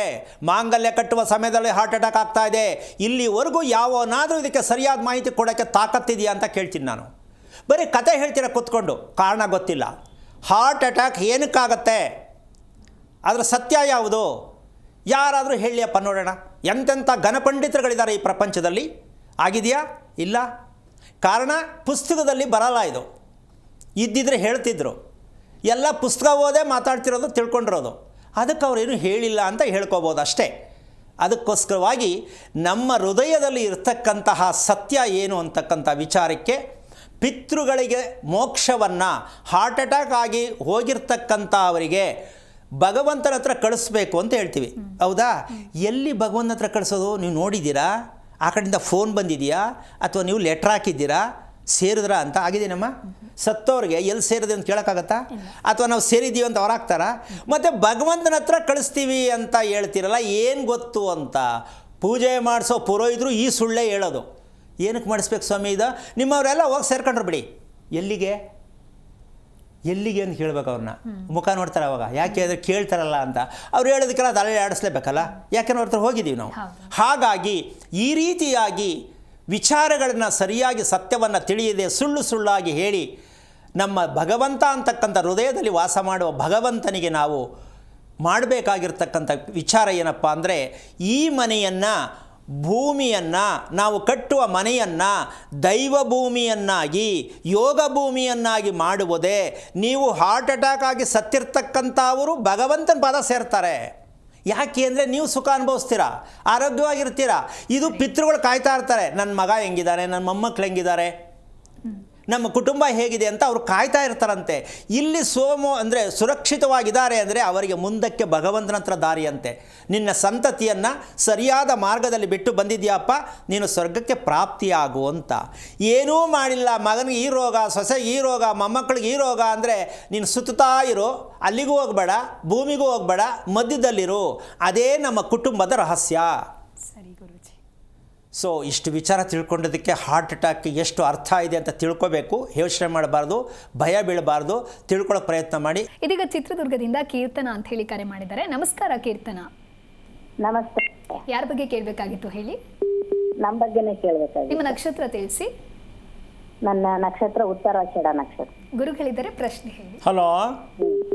ನಮಸ್ತೆ ಗುರುಜಿ. ನಿಮಗೆ ಕೋಟಿ ಕೋಟಿ ನಮನಗಳು ಗುರುಜಿ. ನಿಮ್ಮನ್ನ ಇದು ಮಾಡೋದಕ್ಕೆ ಏನು ಕಾರಣಕ್ಕೆ ಅಂತೀರಾ? ನಿಮ್ಮ ವಿಷಯ ಎಲ್ಲಾ ವಿಷಯನೂ ಬಹಳ ಚೆನ್ನಾಗಿ ನಾವು ಅರ್ಥ ಮಾಡ್ಕೊಂಬಿಟ್ಟಿದ್ವಿ, ಗ್ರಹಿಸ್ಕೊಂಬಿಟ್ಟಿದ್ವಿ, ಇನ್ನು ಮಾಡ್ಕೊಂತಾನೆ ಇದೀವಿ ಗುರುಜಿ. ಹಂಗಾಗಿ ನಿಮಗೆ ಕೋಟಿ ಕೋಟಿ ನಮನಗಳು ಗುರುಜಿ. ನಿಮಗೆ ನಿಮ್ಮ ಪಾದಕ್ಕೆ. ಓಕೆ, ಸಂತೋಷ. ಏನಾಗಬೇಕಿತ್ತು ಹೇಳಿ. ಪ್ರತ್ಯಕ್ಷ ದೇವರು ಅಂದ್ರೆ ನೀವೇ ಅನ್ಕೊಂಡಿ ಗುರುಜಿ. ನನಗೆ ಮುಂದೆ ಪ್ರಶ್ನೆ ಕೇಳೋದಕ್ಕಿಂತ ನಾನು ನಿಮ್ಮನ್ನ ಹೊಗಳ್ಬೇಕಂತಾನೆ ನಾನು ಫೋನ್ ಮಾಡಿರೋದು ಫಸ್ಟ್. ಅಮ್ಮ, ನಿಮ್ಮಲ್ಲಿ ದೇವ್ರಿಲ್ಲ ಅಂತೀರಾ? ಇದಾರೆ ಗುರುಜಿ. ಅಯ್ಯೋ ನಿಮ್ಮನ್ನ ನೋಡಿದ್ಮೇಲೆ ನಮಗೆಲ್ಲ ಅರಿವು ಬಂದ್ಬಿಟ್ಟದ ಗುರುಜಿ. ಪ್ರತಿಯೊಬ್ಬರಲ್ಲೂ ಭಗವಂತ ಇರ್ತಾನೆ. ನಾವು ಗುರುತಿಸ್ಕೊಂಡಿಲ್ಲ ಅಮ್ಮ, ನಮ್ದು ಬರೀ ಯೋಚನೆ. ಹೌದು ಗುರುಜಿ. ಅದಕ್ಕೆ ಗುರುಗಳು ಬೇಕು ಅಂದ್ರೆ ಅದು ನೀವೇ ನಮಗೆ ಗುರುಗಳಾಗಿದ್ರ ಗುರುಜಿ. ಅಷ್ಟು ನನಗೆ ತುಂಬಾ ತುಂಬಾ ಸಂತೋಷ ಆಗಿಬಿಡ್ತು ಗುರುಜಿ. ಓಕೆಪ್ಪ, ಓಕೆ. ಜಾಸ್ತಿ ಸಂತೋಷ ಮಾಡ್ಕೊಬೇಡಿ, ನಾರ್ಮಲ್ ಆಗಿ ಇಟ್ಕೊಳ್ಳಿ.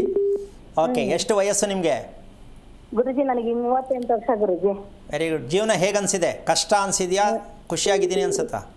ಇಲ್ಲ ಗುರುಜಿ, ನಿಮ್ ಪ್ರೋಗ್ರಾಮ್ ಈಗ 1 ವರ್ಷದಿಂದ ನೋಡ್ತಾ ಇದೀನಿ. ನೀವ್ ಹೇಳಿದ ರೀತಿ ಫಾಲೋ ಮಾಡ್ಕೊಂಡ್ ಬರೋದಕ್ಕೆ ನನಗೆ 1% ಬಹಳ ಚೆನ್ನಾಗಿದ್ದೀನಿ ಗುರುಜಿ. ನಾನು ಅಬ್ಬಾ, ನಿಮ್ಮ ಥರ ಹೆಂಗಸರಿಗೆ ಎಲ್ರಿಗೂ ಬುದ್ಧಿ ಬರಲಿ ನಿಮ್ಮ ಥರ ಅಂತ ಅನ್ಕೋತೀನಿ ನಾನು. ಯಾಕೆ ಅಂತಂದರೆ ಬರಲ್ಲ ಗುರುಜಿ, ಬರಲ್ಲ. ಅದು ಅನುಮಾನನೇ ಬೇಡ, ಬರಲ್ಲ. ಅವರು ತಿಳ್ಕೊಳಲ್ಲ. ನಾವು ಅಂತ ಹೇಳಿದ್ರೆ ಅವರೇ ಒಂಥರ ತಿಳ್ಕೊಂತಾರೆ. ನಾವು ನಿಮಗೆ ನಮ್ಮ ಜೀವನನ ನಿಮಗೆ ಅರ್ಪಿಸ್ಬಿಟ್ಟಿದ್ವಿ. Okay. ನಿಜವಾದ ದೇವ್ರು ಅಂದ್ರೆ ನೀವೇ ಅನ್ಕೊಂಬಿಟ್ಟಿದೀವಿ ಗುರುಜಿ. ನಾನು ಅಷ್ಟೇ ಅಲ್ಲ, ನಮ್ಮ ಮನೆಗಳರೆಲ್ಲರೂ ಅನ್ಸರ್ತಿದ್ವಿ. ಹಂಗಾಗಿ ನಿಮಗೆ ಕೋಟಿ ಕೋಟಿ ಧನ್ಯವಾದಗಳು ನಾನು ಅರ್ಪಣೆ ಮಾಡ್ತೀನಿ ಗುರುಜಿ. ಓಕೆ, ಸಂತೋಷ, ಒಳ್ಳೇದಾಗಲಿ ನಿಮಗೆ. ಕೃಷ್ಣ.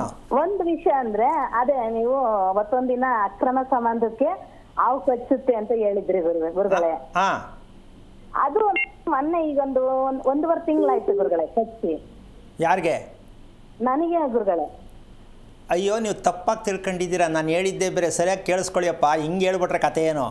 ಅಕ್ರಮ ಸಂಬಂಧ, ಒಂದು ನಿಮಿಷ ಕೇಳಿಸ್ಕೊಳ್ಳಿ. ಅಕ್ರಮ ಸಂಬಂಧಕ್ಕೆ ಕಚ್ಚುತ್ತೆ ಅಲ್ಲ, ಬರುತ್ತೆ. ಏನು ಹೇಳಿ ಇನ್ನೊಂದ್ಸಲ? ಅಕ್ರಮ ಸಂಬಂಧಕ್ಕೆ ಬರುತ್ತೆ ಅಲ್ಲಪ್ಪ, ಆ ರೀತಿಯ ಸಾಧ್ಯತೆ ಇದೆ, ಎಚ್ಚರಿಕೆ ತಗೊಳ್ಳಿ ಅಂತ ಹಾವು ಬಂದು ತೋರಿಸುತ್ತೆ ಅಂದಿದ್ದು ನಾನು, ಕಚ್ಚುತ್ತೆ ಅಲ್ಲ. ನೀವು ತಪ್ಪಾಗಿ ತಿಳ್ಕೊಂಡು ಹಿಂಗಪ್ಪ ಆಗ್ಬಿಡೋದು ಕತೆ. ಅಲ್ಲ ಅದಕ್ಕೇನೆ ಅಯ್ಯೋ, ಸುಳ್ಳಾಗತ್ತೆ, ಅದು ಹಂಗಲ್ಲ. ಅಂದರೆ ಮನೆಯಲ್ಲಿ ಯಾರು ದಾರಿ ತಪ್ತಾ ಇದ್ದಾರೆ, ಈ ರೀತಿಯಾಗಿ ಇನ್ನೇನು ಹೋಗೋದ್ರಲ್ಲಿದ್ದಾರೆ ಅಥವಾ ಹೋಗಿ ತಲುಪಿದ್ದಾರೆ ಅಕ್ರಮವಾಗಿ ಅನ್ನೋದನ್ನು ಹಾವಿನ ಮೂಲಕವಾಗಿ ಸಂದೇಶ ಕೊಡುತ್ತೆ. ಕಚ್ಚೋದಕ್ಕೂ ಇದಕ್ಕೂ ಲೆಕ್ಕಾಚಾರಕ್ಕೆ ಬರಲ್ಲ ಗುರುಗಳೇ. ನನಗೆ ತುಂಬಾ ಅದೊಂದು ಬೇಸರ ಆಗ್ಬಿಡ್ತು. ನಾನು ಆ ತರ ಇಲ್ವಲ್ಲ, ನಾನು ಗುರುಗಳು. ಅಯ್ಯೋ ದೇವ್ರೆ, ಏನು ಈ ಥರ ತಿಳ್ಕೊಂಬಿಟ್ರೆ ಕತೆ ಏನಪ್ಪ? ಒಬ್ಬ ಹೆಂಗಸು ನೀವು ಈ ಥರ ಹೇಳಿದ್ರೆ ಅಯ್ಯಪ್ಪ ಎಷ್ಟು ಬೇಜಾರಾಗುತ್ತೆ. ತಪ್ಪೋದು ನೀವು ತಿಳ್ಕೊಂಡ್ರೆ ತಪ್ಪು. ಸರಿಯಾಗಿ ಕೇಳಿಸ್ಕೊಳ್ಳಿ. ನಾನು ಸಾಕಷ್ಟು ಸಲ ಹೇಳ್ತೀನಿ ಕಾರ್ಯಕ್ರಮದಲ್ಲಿ, ಕರೆಕ್ಟಾಗಿ ಅರ್ಥ ಮಾಡ್ಕೊಳ್ಳಿ. ಒಂದು ಸಲಕ್ಕೆ 4 ಸಲ ಕೇಳಿಸ್ಕೊಳ್ಳಿ. ನೀವು ಹಿಂಗೆ ಹೋಗ್ಬಿಟ್ರೆ ಕತೆ ಏನು? ಹಂಗೆಲ್ಲ ತಪ್ಪದು. ಕರೆಕ್ಟಾಗಿ ತಿಳ್ಕೊಂಡಿದ್ದೀನಿ. ಹಾಂ, ನಮ್ಮ ಮನೆಯವರು ಆ ತರ ಅಂದ್ರಲ್ಲ. ಇಲ್ಲ ಛೇ ಹಂಗಂತ ಸಂಬಂಧಗಳು ಹೊಡೆದೋಗ್ಬಿಡುತ್ತೆ. ಆರ ತಿಳ್ಕೊಂಡ್ರೆ ತಪ್ಪದು. ಈಗ ಅರ್ಥ ಆಯ್ತಾ ನಿಮಗೆ?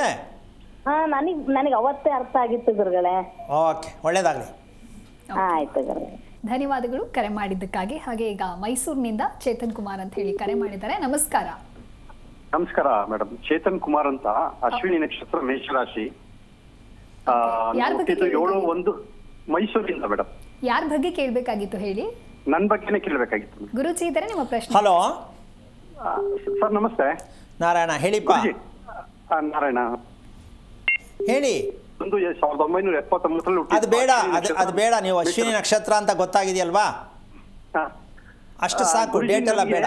ಮನೆ ಕಟ್ಟ ಯೋಗ ಇದೆಯಾ? ಯಾಕೆಂದ್ರೆ ನಾನು ಟ್ರೈ ಮಾಡ್ತಾ ಇದ್ದೀನಿ, ಎಲ್ಲ ಫೇಲ್ಯೂರ್ ಆಗ್ತಾ ಇದೆ. ಎಷ್ಟು ಸರ್ ವಯಸ್ಸು? ಮೈಸೂರು ಸರಸ್ವತಿಪುರಮಲ್ಲಿ ಇರೋದು ನಾನು. ವಯಸ್ಸು ಎಷ್ಟು ತಮಗೆ ಅಂದೆ? 46. ಏನು ಮಾಡ್ತಾ ಇದ್ದೀರಾ ತಾವು? ಬಿಸ್ನೆಸ್ ಮಾಡ್ತಾ ಇದ್ದೀನಿ. ಓಕೆ, ಆರಾಮಾಗಿ ಜೀವನ ಚೆನ್ನಾಗಿ ತೃಪ್ತಿಯಾಗಿದೆ ಅನ್ಸತ್ತಾ? ಕಷ್ಟದಲ್ಲಿ ಸ್ವಲ್ಪ ಕಷ್ಟ. 7.5 ಏನೋ ನಡೀತಾ ಇದೆ ಅಂತಾರೆ. ಮತ್ತೆ ಮನೆ ಯಾಕೆ? ಇದೇ ಸರಿ ಇಲ್ಲ ಅಂದ್ರೆ ಮನೆ ಮಾಡಿ ಹಿಂಗೆ ಮಾಡ್ತೀರಾ? ಖುಷಿ ಅದು ಮಾಡಿದ್ರೆ ಸರಿ ಹೋಗ್ಬೋದು ಅಂತ ಒಂದು ಜಾಯಿಂಟ್ ಅಲ್ಲಿ ಇದೆ ತಿಲಕ್ ನಗರಲ್ಲಿ ಹೊರಗಡೆ. ಅದು ಜಾಯಿಂಟ್ ಅಲ್ಲಿ ಇದೆ ನನ್ನ ಬ್ರದರ್. ಅದರಿಂದ ಹೊರಗಡೆ ಮಾರ್ಬಿಟ್ಟು ಅವರು ರೆಡಿ ಇದಾರೆ ಮಾರೋದಕ್ಕೆ. ಮಾರ್ಬಿಟ್ಟು ನಾನು ಬೇರೆ ಕಡೆ ತಗೊಳ್ಳೋಣ ಅಂತ ಇಂಡಿವಿಜುವಲ್ ಆಗಿ. ಆ ಜಾಗ ಯಾರು ಸಂಪಾದಿಸಿದ್ದು? ನಮ್ಮ ತಾತ. ಅಂದ್ರೆ 3ನೇ ತಲೆಮಾರು? 3ನೇ ತಲೆಮಾರು, ಹೌದು. ಅಲ್ಲಿ ದೇವಸ್ಥಾನ ಹತ್ರದಲ್ಲಿ ಯಾವ ದೇವಸ್ಥಾನ ಇದೆ? ಅಲ್ಲಿ ಹತ್ರ ವೆಂಕಟೇಶ್ವರ ಸ್ವಾಮಿ. ಎಷ್ಟು ದೂರ ಆಗತ್ತೆ ಆ ದೇವಸ್ಥಾನಕ್ಕೂ ಜಾಗಕ್ಕೂ ಎಷ್ಟು ದೂರ ಆಗತ್ತೆ? ಒಂದು 1/4 ಕಿಲೋಮೀಟರ್ ಆಗುತ್ತೆ. ಓಕೆ, ಎಷ್ಟು ವರ್ಷದ ದೇವಸ್ಥಾನ ಅದು? ಅದು 200 ವರ್ಷದ ಇರಬೇಕು. 100 ವರ್ಷ 200 ವರ್ಷದ ಇರಬೇಕು. ಓಕೆ.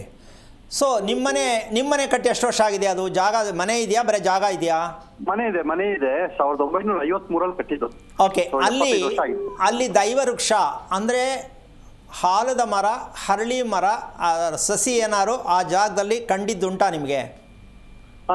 ಈಗ ಬರಕ್ಕೆ ಶುರು ಆಗಿದೆ. 3 ತಿಂಗಳಾಗಿದೆ ಸ್ವಾಮಿ.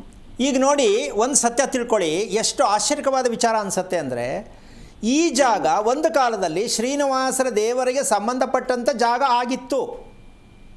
ನಾನು ಹೇಳ್ತಿರೋದು 300 ವರ್ಷದ ಕತೆ. ಒಂದು ಕಾಲದಲ್ಲಿ ಈ ಜಾಗ ಶ್ರೀನಿವಾಸರ ದೇವಾಲಯಕ್ಕೆ ಸಂಬಂಧಪಟ್ಟಂತಹ ಭೂಮಿ ಆಗಿತ್ತು. ಅದರ ಅಡ್ರೆಸ್ ಹೆಂಗೆ ಹೇಳ್ತೀರಾ ಗುರುಗಳೇ ಅಂದರೆ, ನೀವು ಹುಟ್ಟಿರೋದೇ ಅಶ್ವಿನಿ ನಕ್ಷತ್ರದಲ್ಲಿ. ಹೌದು. ಈ ಅಶ್ವಿನಿ ನಕ್ಷತ್ರದಲ್ಲಿ ಮಗು ಹುಟ್ಟಿದರೆ ದೇವರಿಗೆ ಸಂಬಂಧಪಟ್ಟ ಭೂಮಿಗಳನ್ನು ಯಾರು ಗೊತ್ತಿಲ್ಲದೆ ಕಬಳಿಸಿರ್ತಾರೆ, ಬೇಲಿ ಹಾಕಿರ್ತಾರೆ, ಕೊಂಡ್ಕೊಂಡಿರ್ತಾರೆ, ಏನೇ ರೀತಿಯಲ್ಲಿ ಆಗಿರ್ಬೋದು. ಇಂತಹ ಒಂದು ಸಮಸ್ಯೆಯಿಂದ ಅಶ್ವಿನಿ ನಕ್ಷತ್ರದಲ್ಲಿ ಮಕ್ಕಳು ಹುಟ್ಟುತ್ತಾರೆ. ದೈವ ಋಣ ತೀರ್ಸ್ರಪ್ಪ, ದೇವ್ರದನ್ನ ಗೊತ್ತಿಲ್ಲ ಬೇಲಿ ಹಾಕೊಂಬಿಟ್ಟವ್ರೆ ನಿಮ್ಮವರು, ನಿಮ್ಮ ಹಿಂದಿನವರು. ಒಡೆದ್ರೋ, ಚುಚ್ಚಿದ್ರೋ, ಕಮ್ಮಿಗೆ ತಗೊಂಡ್ಬಿಟ್ರೋ, ಓಡಿಸ್ಬಿಟ್ರ, ಮರ್ಡರ್ ಮಾಡಿಬಿಟ್ರ ವಿಷಯ ಯಾವುದೇ ವಿಚಾರದಲ್ಲಾಗಿರ್ಬೋದು. ಆಸ್ತಿಯನ್ನು ಮಾಡೋದಕ್ಕೆ ಮನುಷ್ಯ ಏನು ಬೇಕಾದ್ರೂ ಮಾಡ್ತಾನೆ ಏನಮ್ಮ, ಯಾಕೆಂದರೆ ಆಸ್ತಿ ನಮ್ದು ಆಗಬೇಕು ಅಂತೇಳಿ. ಆ ಆಸ್ತಿ ನಮಗೆ ಆಗಬೇಕು ಅಂತ ಮಾಟ ಮಂತ್ರ ಮಾಡಿಸಿರ್ಬೋದು, ದೇವ್ರ ಹತ್ರ ಹೋಗಿ ಮರಿ ಕತ್ತರಿಸಿರ್ಬೋದು. ಇದೆಲ್ಲವನ್ನೂ ಮಾಡಿ ಪಡೆದಿರತಕ್ಕಂಥ ಆಸ್ತಿಯಲ್ಲಿ ಅಶ್ವಿನಿ ನಕ್ಷತ್ರದ ಮಗು ಪರ್ಟಿಕ್ಯುಲರ್ 100ಕ್ಕೆ 100 ಪಟ್ಟು ಹುಟ್ಟತ್ತೆ. ಆ ಮಗುವಿಗೆ ರಕ್ತ ಸಮಸ್ಯೆ ಇರುತ್ತೆ. ಸಿಂಪಲ್ ಲಾಜಿಕ್ ಇದು. ನಿದ್ದೆ ಬರಲ್ಲ, ನೆಮ್ಮದಿ ಸಿಕ್ಕಲ್ಲ. ಯಾಕೆ ಅಂದರೆ ರಕ್ತ ಚೆನ್ನಾಗಿಲ್ಲ. ಏನು ಹೇಳ್ತೀರಾ? ಹಲೋ, ಕರೆಕ್ಟ್ ಸರ್, ನೀವು ಹೇಳಿ ಕರೆಕ್ಟು. ನೋಡಿ, 42 ವರ್ಷ ಜೀವನ ಮಾಡಿದ್ದೀರಾ, ನಿಮ್ಮ ದೇಹದ ಬಗ್ಗೆ ನಿಮ್ಗೆ ಅರಿವಿಲ್ಲ, ಮನೆ ಕಟ್ಟಬೇಕು ಅಂತ ಹೊರಟಿದ್ದೀರಾ. ಈ ರೀತಿ ಭಾರತ ದೇಶದಲ್ಲಿ 99% ದೇಹದ ಬಗ್ಗೆ ಅರಿವಿಲ್ಲದೆ ಮನೆಯನ್ನು ಕಟ್ಟಕ್ಕೆ, ಆಸ್ತಿ ಮಾಡೋಕ್ಕೆ ಹೋಗ್ತಾರೆ. ಯಾವ ಪುರುಷಾರ್ಥಕ್ಕೆ? ಹಾಗಂತ ನೀವು ಮನೆ ಕಟ್ಟಬೇಡಿ ಅಂತ ಹೇಳ್ತಾ ಇಲ್ಲ. ಇದರ ಇತಿಹಾಸ ತಿಳ್ಕೊಳ್ಳಿ. ಅಶ್ವಿನಿ ನಕ್ಷತ್ರಕ್ಕೆ ಹುಟ್ಟಿದ ಕಾರಣ ನಾನು ಭೂಮಿಯನ್ನು ಪಡೆಯೋಕ್ಕಾಗತ್ತಾ? ಆಗಲ್ಲ. ಒಳ್ಳೆ ನಿವೇಶನ ತಗೋತೀನಾ? ಕಷ್ಟ. ಮನೆ ಕಟ್ತೀನಾ? ಕಷ್ಟ. ಈ ಕಿತ್ತೋದ್ರು ಕೂತಿರ್ತಾರೆ. ಗುರುಬಲ ಬಂತು ನೋಡಿ, ನವೆಂಬರ್ 23ಕ್ಕೆ 11 ಗಂಟೆಗೆ ಬಂದ್ಬಿಡುತ್ತೆ ಅಂತ ಹೇಳ್ತಾರೆ. ಅದು ನಂಬ್ಕೊಂಡು ಸಿಕ್ಕಾಕೋಬೇಕಾಗತ್ತೆ. ಯಾವುದೇ ಆಸ್ತಿ ತಗೊಳಕ್ಕಾಗಲಿ, ಮನೆ ಕಟ್ಟೋಕ್ಕಾಗಲಿ, ಮದುವೆ ಮಾಡೋಕ್ಕಾಗಲಿ, ಯಾವುದಕ್ಕೂ ಗುರುಬಲ ಅಂತ ಕೇಳುವಂಥ ಕೆಟ್ಟ ಅಭ್ಯಾಸ ನಮ್ಮ ಜನ ಬಿಟ್ಟರೆ, ಹೇಳೋರು ಏನಾದ್ರು ಹೇಳ್ಕೊಳ್ಳಿ, ಗುರುಬಲ ಅಂತಕ್ಕಂಥದ್ದು ಪ್ರಪಂಚದ ಇತಿಹಾಸದಲ್ಲಿ ಇದೆ ಅಂತ ಯಾವನಾರು ಇದ್ದರೆ, ಹೇಳೋ ತಾಕತ್ತಿದ್ದರೆ ನಾನು ಮುಂದೆ ಹೇಳಿದ್ರೆ ಹೇಳ್ಕೊಡ್ತೀನಿ ಅವ್ರಿಗೆ. ಎಲ್ಲವೂ ಬರೀ ಸುಳ್ಳುಮಯ. ವಾಸದ ಮನೆಯಲ್ಲಿ ಇರತಕ್ಕಂತಹ ಒಂದು ಗಾಳಿಯ ಬೆಳಕು, ಮನುಷ್ಯನ ಉಸಿರಾಟದಲ್ಲಿ ಇರ್ತಕ್ಕಂತಹ ಒಂದು ದಿವ್ಯ ಶಕ್ತಿಯೇ ಗುರುಬಲವೇ ಹೊರ್ತು ಪಂಚಾಂಗದಲ್ಲಿ ಗುರುಬಲ ಇರ್ತಕ್ಕಂಥದ್ದನ್ನು ಜನಗಳಿಗೆ ಹೇಳಿ, ಮೋಡಿ ಮಾಡಿ, ಸುಳ್ಳು ಹೇಳಿ, ಮ್ಯಾಜಿಕ್ ಮಾಡಿ ಹಣ ಕಸಿಯೋದು ಎಷ್ಟು ಮಟ್ಟಕ್ಕೆ ಸರಿ? ಇದನ್ನು ಪ್ರತಿಯೊಬ್ಬರು ನೀವು ಅರ್ಥ ಮಾಡ್ಕೊಳ್ಳಿ. ಗುರುಬಲ ಇರೋದು ನಿಮ್ಮ ಉಸಿರಾಟದಲ್ಲಿ, ಗುರುಬಲ ಇರೋದು ನಿಮ್ಮ ವಾಸದ ಮನೆಯ ಮಧ್ಯಭಾಗದಲ್ಲಿ. ನೀವು ಮಧ್ಯಭಾಗನೇ ಗೊತ್ತಿಲ್ಲ, ಗುರುಬಲ ಎಲ್ಲಿ ಬರುತ್ತೆ? ಹಾರ್ಟ್ ಅಟ್ಯಾಕ್ ಆಯಿತು ಅಂದರೆ ಗುರುಬಲ ಇಲ್ಲ, ಅದಕ್ಕೆ ಹೋಯ್ತು, ಆಗೋಯ್ತು. ಹೆಣ್ಣು ಮದುವೆ ಆಗಿಲ್ಲ ಅಂದರೆ ಗುರುಬಲ ಇಲ್ಲ. ಮನೆ ಮಧ್ಯದಲ್ಲಿ ಗೋಡೆ ಇರುತ್ತೆ, ಮದುವೆ ಎಲ್ಲಾಗತ್ತೆ ಹುಡುಗಿಗೆ? ಮದುವೆ ಆದರೂ ಸತ್ತೋಗುತ್ತೆ ಹುಡುಗಿ, ಆತ್ಮಹತ್ಯೆ ಮಾಡ್ಕೊಳ್ಳುತ್ತೆ. ಎಲ್ಲಿ? ಗುರುಬಲ ಇರುವ ಜಾಗ ಮನೆಯ ಮಧ್ಯಭಾಗ. ನಮ್ಮ ಜನಕ್ಕೆ ಇನ್ನೂ ಅರ್ಥನೇ ಆಗಿಲ್ಲ. ಮನೆಯ ಮಧ್ಯಭಾಗವನ್ನು ನಾವು ಗುರುತಿಸ್ಕೋಬೇಕು, ಗೊತ್ತಿಲ್ಲ. ಅದಕ್ಕೆ ಹಾರ್ಟ್ ಅಟ್ಯಾಕ್ ಏನಕ್ಕೆ ವಿಚಾರ ಹೇಳಿದೆ ಅಂದರೆ, ಈಗ ನಿಮ್ಗೆ ಅರ್ಥ ಆಯ್ತಾ, ಬೇಜಾರಾಯ್ತಾ? ಇಲ್ಲ ಅರ್ಥ ಆಯ್ತು ಸ್ವಾಮಿ. ಪರಿಹಾರ ಏನು ಅಂತ ಈಗ ನೀವು ಪರಿಹಾರ ಮಾಡಬೇಕಾಗಿರ್ತಕ್ಕಂಥ ವಿಚಾರ ಏನಂತಂದರೆ, ನಿಮಗೆ ಮದುವೆ ಆಗಿ ಎಷ್ಟು ವರ್ಷ ಆಯಿತು? 16 ವರ್ಷ ಆಯ್ತು. ನಿಮಗೆ ಮಕ್ಕಳು? ಒಂದು ಗಂಡು ಒಂದು ಹೆಣ್ಣು. ನಕ್ಷತ್ರ ಹೇಳಿ ಇಬ್ಬರದು. ತುಲಾ ನಕ್ಷತ್ರ, ಇನ್ನು ಮಗಂದು ಅಲ್ಲ, ನಕ್ಷತ್ರ ವಿಶಾಖ ನಕ್ಷತ್ರ ಮಗಂದು, ರೇವತಿ ನಕ್ಷತ್ರ ಮಗಳದು. ಓಕೆ. ಎಷ್ಟು ವಯಸ್ಸು ಮಗನಿಗೆ? ಮಗನಿಗೆ ಈಗ 15, ಮಗಳಿಗೆ ಈಗ 10. ಓಕೆ. ಅವನಿಗೆ ಬೆಳಗ್ಗೆ ಎದ್ದ ತಕ್ಷಣ ವಾಶ್ರೂಮ್ಗೆ ಹೋಗ್ತಕ್ಕಂಥ ಅಭ್ಯಾಸ ಚೆನ್ನಾಗಿದೆ, ಗಮನಿಸಿದ್ದೀರಾ? ಚೆನ್ನಾಗಿದೆ. ಚೆನ್ನಾಗಿದೆಯಾ? ಅಂದ್ರೆ ನಾಷ್ಟ ಆದ್ಮೇಲೆ ಹೋಗ್ತಾನೆ. ನೋಡಿ, ಬಂದರೆ ಆ ಕಡೆಗೆ. ಅಮ್ಮ, ಒಂದೊಂದು ವಿಚಾರ ಹೆಂಗಿರುತ್ತೆ ಅಂದರೆ, 2 ದಿನ ಆದರೂ ಆ ಕಡೆ ಜಿಗ ಇಲ್ಲ, 3 ದಿನ ಆದರೂ ಹೇಳಕ್ಕೆ ಬರಲ್ಲ, ವಾರದವರೆಗೂ ತಗೋ, ಎಲ್ಲ ಫುಲ್ ಅಲ್ಲೇ ಜಾಮ್, ಟ್ರಾಫಿಕ್ ಜಾಮ್. ಈಗ 15 ವರ್ಷ ಮಗನ ಬೆಳೆಸ್ತಾವ್ರೆ ಇವರು, ಮನೆ ಕಟ್ಟಕ್ಕೆ ಹೋಗ್ತಾವ್ರೆ. ಇಲ್ಲಿ ಒಳಗಡೆ ಎಲ್ಲ ಫೋಕಲ್, ಯೂರಿನ್ ಮೋಷನ್ ಬಂದ್, ಮಗುಗೆ ಸರಿ ಇಲ್ಲ, ತಿಳ್ಕೊಂಡಿಲ್ಲ ಇವರು, ಮನೆ ಕಟ್ಟಕ್ಕೆ ಹೋಗ್ತಾವ್ರೆ. ಅರ್ಥ ಆಯ್ತಾ, ಬೇಜಾರಾಯ್ತಾ ಸರ್? ಇಲ್ಲ ಗೊತ್ತಾಯ್ತು ಸ್ವಾಮಿ. ನೋಡಿ, ಈ ಥರ ಎಲ್ಲ ಇಟ್ಕೊಂಡು ನಾವು ಮಕ್ಕಳನ್ನ ಸರಿ ಮಾಡ್ದೇನೆ ಹೋಗಿ ಮನೆ ಕಟ್ಟಕ್ಕೆ ಹೋಗ್ತೀವಲ್ಲ, ಏನು ಹೇಳೋಣ ಹೇಳಿ? ಹೆಣ್ಣು ಮಗುಗೆ ಕಾಲು ಜೂಮ್ ಹಿಡಿಯುತ್ತೆ, ಕಾಲು ನೋವು ಬರುತ್ತೆ. ಯಾವಾಗ ಹೇಳ್ತು ಮಗು? ಸ್ವಾಮಿ, ನಿಮ್ಮ ಹೆಣ್ಣು ಮಗಳಿಗೆ ಕಾಲು ಜೂಮ್ ಹಿಡಿಯುತ್ತಾ, ಕಾಲು ನೋವು ಬರುತ್ತಾ? ಯಾವಾಗ ಹೇಳ್ತಾಳೆ ಮಗಳು? ಅಂದ್ರೆ ಜಾಸ್ತಿ ಆಟ ಆಡಿದ್ರೆ. ನೀವು ತಿಳ್ಕೊಂಡು ಅದಕ್ಕೊಂದು ಸಮರ್ಥನೆ ನೋಡಿ. ಆಟ ಆಡಿದ್ರೆ, ಆ ವಯಸ್ಸಿಗೆ ಆಟ ಆಡೋದಲ್ಲ, ನೆಗಿಬೇಕು, ಕುಣಿಬೇಕು, ಕುಪ್ಪಳಿಸ್ಬೇಕು. ಕಾಲು ನೋವು ಯಾಕೆ ಬರಬೇಕು? ಉಸಿರಾಟ ಚೆನ್ನಾಗಿಲ್ಲ, ಆ ಮಗು ಹಂಗೆ ಬೆಳೀತಾ ಇದೆ. ಯೂರಿನ್ ಮೋಷನ್ ಪ್ರಾಬ್ಲಮ್, ಈ ಮಗು ಹಿಂಗೆ ಬೆಳೀತಾ ಇದೆ. ಈ ಫ್ಯಾಕ್ಟ್ರಿಗೆ ನೀವು ಗಂಡ ಹೆಂಡತಿ ಹೇಗಿದ್ದೀರಾ? This A question. ಕುಟುಂಬದ ಸತ್ಯವನ್ನು ತಿಳಿಯದೆ, ಕುಟುಂಬದ ಆರೋಗ್ಯವನ್ನು ಸರಿಪಡಿಸದೆ ಯಾವುದೇ ಮದುವೆ ಮನೆಯನ್ನು ಮಾಡಲು ಹೊರಟರೆ ನಮ್ಮಂಥ ಅಧರ್ಮಿಗಳು ಬೇರೆ ಯಾರೂ ಇಲ್ಲ. ಅಲ್ಲೇ ಬರೋದು ನೋಡು, ನಾವು ಪಾಪಿಗಳು, ಕರ್ಮಿಗಳು ಅಂತ ಹೇಳಿಕೊಂಡು ದೇವ್ರ ಮೇಲೆ ಭಾರ ಹಾಕಿ ಅಲ್ಲಿ ಕೂತ್ಕೊಂಡು ಗೋಳು ಹಾಕ್ಕೋತೀವಿ. ಇನ್ನೊಂದಷ್ಟು ಶಾಪ ಮೈ ಮೇಲೆ ಹಾಕ್ಕೋತೀವಿ. ದಯವಿಟ್ಟು ನಿಮ್ಗೆ ಇವತ್ತು ಕರೆ ಸಿಕ್ಕಿದೆ, ಖುಷಿಯಾಗಿದೆ, ನಮ್ಗೆ ವಿಷಯ ತಿಳಿಯಿತು ಅಂತ. ಖುಷಿ ಆಯಿತಾ, ಬೇಜಾರಾಯ್ತಾ? ಇಲ್ಲ, ಖುಷಿ ಆಯ್ತು, ಅರ್ಥ ಆಯ್ತು ಈಗ ನನಗೆ. ಫಸ್ಟ್ ಅಷ್ಟೇ ಸರ್, ಇದರಲ್ಲಿ ಏನೋ ಆಗೈತೆ ಅಂತಲ್ಲ, ಯಾರೋ ಮಾಡಿದ್ದಕ್ಕೆ ಅದನ್ನು ಸರಿ ಮಾಡ್ಕೊಂತ ಭಗವಂತ ಮಕ್ಕಳ ರೂಪದಲ್ಲಿ ಕಳಿಸ್ತಾರೆ, ಹೆಂಡತಿ ರೂಪದಲ್ಲಿ ಬರ್ತಾರೆ, ಗಂಡನ ರೂಪದಲ್ಲಿ ಬರ್ತಾರೆ. ಒಂದು ನಿವೇಶನದ ರೂಪದಲ್ಲಿ ಬರುತ್ತೆ. ನಮ್ಮದು ಮೆಸೇಜ್ ಅದನ್ನು ಹೇಳೋ ಭೂಪತಿಗಳು ಹುಟ್ಟಿಲ್ವೇ, ಅದು ನಮ್ಮ ದುರ್ದೈವದ ಸಂಗತಿ. ಹೇಳ್ತಾ ಇದ್ದೀನಿ, ಪಡ್ಕೊಳ್ಳಿ, ತಿಳ್ಕೊಳ್ಳಿ. ಮನೆ ಇವತ್ತಲ್ಲ ನಾಳೆ ಕಟ್ಟಿ ಮಕ್ಕಳನ್ನು ಸರಿಯಾದ ರೀತಿಯಲ್ಲಿ ಆರೋಗ್ಯವಂತ ಮಕ್ಕಳನ್ನು ಸರಿ ಮಾಡಿ ಈ ಸಮಾಜಕ್ಕೆ ಕೊಡಿ. ಅದು ನೀವು ಗಂಡ ಹೆಂಡತಿಗೆ ಒಂದು ಸಾರ್ಥಕವಾದ ಸಂಸ್ಕಾರ ಆಗುತ್ತೆ. ಸಂತಾನ ಆರೋಗ್ಯವಾಗಿದ್ದಾಗ ತಂದೆ ತಾಯಿಗಳಿಗೆ ಸಾವು ಅನ್ನೋದು ಕೂಡ ಪವಿತ್ರತೆಯಾದ ಸಾವು ಬರುತ್ತಂತೆ. ಸಂತಾನವನ್ನು ಅಧೋಗತಿಗೆ ತಗೊಂಡೋಗಿ ಆಸ್ತಿ ಮಾಡಿದ್ರೆ ಜೀವನದಲ್ಲಿ ಸಾವು ಚೆನ್ನಾಗಿರಲ್ವಂತೆ. ಈ ಸತ್ಯವನ್ನು ನಾವು ತಿಳ್ಕೊತಾ ಹೋಗಬೇಕು. ಒಳ್ಳೆಯದಾಗಲಿ, ಗಾಬರಿ ಆಗಬೇಡಿ, ತಿಳ್ಕೊಳ್ಳಿ, ಮನೆ ಕಟ್ಟೋರಂತೆ. ಫಸ್ಟು ನೀವೇನು, ನಿಮ್ಮ ಮಕ್ಕಳೇನು ಸ್ವಲ್ಪ ಸರಿ ಮಾಡ್ಕೊಳ್ಳಿ. ಸರಿ ಆಗಿದೆ, ಸರಿ ಆಗಿಲ್ಲ ಅನ್ನೋದಕ್ಕಿಂತ ಹೆಚ್ಚಾಗಿ ಕಾರಣ ತಿಳ್ಕೊಳ್ಳಿ. ನಿಮ್ಮ ಮೊದಲು ಏನು ಕಾರಣ ಅಂತ. ಒಳ್ಳೆಯದಾಗಲಿ. ಓಕೆ, ಧನ್ಯವಾದಗಳು ಕರೆ ಮಾಡಿದ್ದಕ್ಕಾಗಿ. ಇದೀಗ ಬೇಲೂರಿನಿಂದ ಸುರೇಶ್ ಅಂತ ಹೇಳಿ ಕರೆ ಮಾಡಿದ್ದಾರೆ. ನಮಸ್ಕಾರ. ನಮಸ್ಕಾರ. ಯಾರ ಬಗ್ಗೆ ಕೇಳಬೇಕಾಗಿತ್ತು ಹೇಳಿ? ನಮ್ಮ ಬಗ್ಗೆ. ನಿಮ್ಮ ನಕ್ಷತ್ರ ತಿಳಿಸಿ. ನಮ್ಮ ನಕ್ಷತ್ರ ಚತುರ್ಶ್ರ ನಕ್ಷತ್ರ, ಕುಂಭರಾಶಿ. ಓಕೆ, ಗುರುಗಳಿದ್ದಾರೆ, ನಿಮ್ಮ ಪ್ರಶ್ನೆ ಏನು ಅಂತ ಹೇಳಿ. ಹಲೋ, ನಮಸ್ಕಾರ ಸ್ವಾಮಿ. ನಾರಾಯಣ, ಎಷ್ಟು ವಯಸ್ಸು ತಮಗೆ? ನನಗೆ 54 ವರ್ಷ. ಏನಾಗಬೇಕಿತ್ತು? ಒಂದು ಮನೆ ಕಟ್ಟೋಣ ಅಂತ ಮಾಡಿದ್ದು ಸ್ವಾಮಿ. ಅಪ್ಪಿತಪ್ಪಿನೂ ಆ ಕಡೆಗೆ ಹೋಗ್ಬೇಡಿ. ಹಾ. ಯಾಕೆ ಅಂದರೆ ಈಗಲೇ ಅರ್ಧ ನಿದ್ದೆಲಿದ್ದೀರಾ, ಹಾ. ಹೌದು ತಾನೇ? ಹೌದೌದು. ನಿದ್ದೆನೇ ಪೂರ್ತಿ ಇಲ್ಲ, ಮನೆ ಹಾಕೊಂಬಬೇಕು. ಈಗಲೇ ಅರ್ಧ ನಿದ್ದೆ. ಈಗ ಆ ವಿಷಯ ಏನಂದರೆ, ಹಾ. ಈ ಅರೆಪ್ರಜ್ಞಾ ಸ್ಥಿತಿ ಅಂತಾರೆ. ಗೊತ್ತಾ ನಿಂಗೆ ಅರೆಪ್ರಜ್ಞಾ ಅಂದರೆ?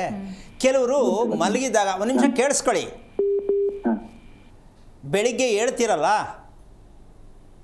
ಹಲೋ ಹಲೋ, ಹೇಳಿ ಸ್ವಾಮಿ. ಹಾಸಿಗೆಯಿಂದ ಹೇಳ್ತಿರಲ್ಲಪ್ಪ, ಹಾ. ಎಷ್ಟೊತ್ತು ಕೇಳ್ತೀರಾ? ಬೆಳಿಗ್ಗೆ 5:30, 6 ಗಂಟೆ. ಫಿಕ್ಸ್ ಟೈಮ್ ಇಲ್ಲ. ಹಾ. ಏನು ಫಿಕ್ಸ್ ಟೈಮ್ಗೆ ಹೇಳಲ್ಲ. 5 ಗಂಟೆ, 5:30, 6 ಗಂಟೆ ಈ ಥರ. ಹೌದು. ರಾತ್ರಿ ಮಲಗೋದು ಮಲಗೋದು 9, 10 ಗಂಟೆ. ಅದು ಟೈಮ್ ಇಲ್ಲ. 9, 9:30, 10, 10:30 ಈ ಥರ. ಹಾ. ಹಾ. ಯಾಕದು ನಿದ್ದೆ ಬರಲ್ವಾ? ನಿಮಗೆ ಟೈಮ್ ಸಿಗಲ್ವಾ? ಟೈಮ್ ಸಿಗಲ್ಲ ಅಂದ್ರೆ ಕೆಲ್ಸಕ್ಕೆ ಹೋಗುತ್ತೆ, ಕೆಲಸ ಮಾಡ್ಕೊಂಡ್ರೆ ಲೇಟ್ ಆಗಿರುತ್ತೆ ಒಂದೊಂದು ಟೈಮು. ಹಾಂ ಹಾಂ, ಆ ಕಾರಣದಿಂದ ಲೇಟ್ ಆಗುತ್ತೆ. ಹಾ. ನಿಮಗೆ ಕೋಪ ಪರ್ಸೆಂಟೇಜ್ ಎಷ್ಟು ಕೊಡ್ತೀರಾ? ಎಷ್ಟು ಕೋಪ ಇದೆ ಅಂತ? ಕೋಪ ಅಂತ ಏನಿಲ್ಲ ಸ್ವಾಮಿ. ಕೋಪ ಬರಲ್ವಾ? ಅಷ್ಟೇನು ಬರಲ್ಲ. ಓಕೆ, ನೀವು ಮಾತಾಡೋದು ಮಾತು ನಿಮ್ಮ ಹೆಂಡತಿ ಮಕ್ಕಳಿಗೆ ಖುಷಿ ಆಗುತ್ತಾ, ಬೇಜಾರಾಗತ್ತಾ? ಖುಷಿ ಆಗುತ್ತೆ. ತುಂಬ ಚೆನ್ನಾಗಿ ಮಾತಾಡ್ತೀರಾ ಅಂತ ಖುಷಿ ಪಡ್ತಾರಾ? ಖುಷಿ ಪಡ್ತಾರೆ. ಓಕೆ, ಸಂತೋಷ. ನಿಜಕ್ಕೂ ತುಂಬ ಅದೃಷ್ಟವಂತರು ಅಂತ ಅನಿಸುತ್ತೆ. ಈಗ ನೀವು ವಾಸ ಮಾಡ್ತಾ ಇರ್ತಕ್ಕಂಥ ಮನೆ ಎಷ್ಟು ವರ್ಷದ್ದು? ಇದು ಒಂದು 35-40 ವರ್ಷದ್ದು. ರಾತ್ರಿ ನೀವು ಮಲಗ್ತಿರಲ್ಲ ಬೆಡ್ಡಲ್ಲಿ, ಹಾಂ. ಬೆಳಿಗ್ಗೆ ಹೇಳಬೇಕಾದ್ರೆ ನಿಮ್ಮದು ವಾಯ್ಸ್ ಸ್ವಲ್ಪ ಚೇಂಜ್ ಆಗಿರುತ್ತೆ. ಒಂದು ಅರ್ಧ ಗಂಟೆ ಹಂಗೆ ಮಾತಾಡ್ತೀನಿ ಅಂತ ಅನಿಸಿದೆಯಾ ನಿಮಗೆ? ಗೊತ್ತಾಗಿದೆಯಾ? ಇಲ್ಲ ಇಲ್ಲ, ಹಂಗೇನಿಲ್ಲ. ಅಂದರೆ ಮೂಗು ಕಟ್ಕೊಂಡಂಗೆ ಮಾತಾಡ್ತಾರಲ್ಲ, ಆ ರೀತಿ ಯಾವಾಗಾರು ಗೊತ್ತಾಗಿದೆಯಾ ನಿಮಗೆ ಅಂತ? ಇಲ್ಲ ಇಲ್ಲ, ಆ ಥರ ಏನು ಬರಲ್ಲ. ಓಕೆ, ಕಿವಿ ಮೂಗು ಎಲ್ಲ ಕ್ಲಾರಿಟಿ ಚೆನ್ನಾಗಿದೆ? ಹಾಂ, ಚೆನ್ನಾಗಿದೆ ಚೆನ್ನಾಗಿದೆ. Okay, fine. ಈಗ ನೀವು ಮನೆ ಕಟ್ಟಬೇಕು, ಸೈಟ್ ತೊಗೊಂಡಿದ್ದೀರಾ, ತೊಗೋಬೇಕಾ? ಹಾಂ, ಮನೆದೇ ಇದೆ, ಸೈಟ್ ಮನೆದೇ ಇದೆ, ಜಾಗ ಇದೇ ಜಾಗ ಇದೇ, ಇರೋ ಜಾಗಕ್ಕೆ ಮನೆ ಕಟ್ಟೋದು ಅಂತ. ಏನು ಫೇಸಿಂಗ್ ಅದು? ಡೆಮೊಲಿಷನ್ ಮಾಡಿ.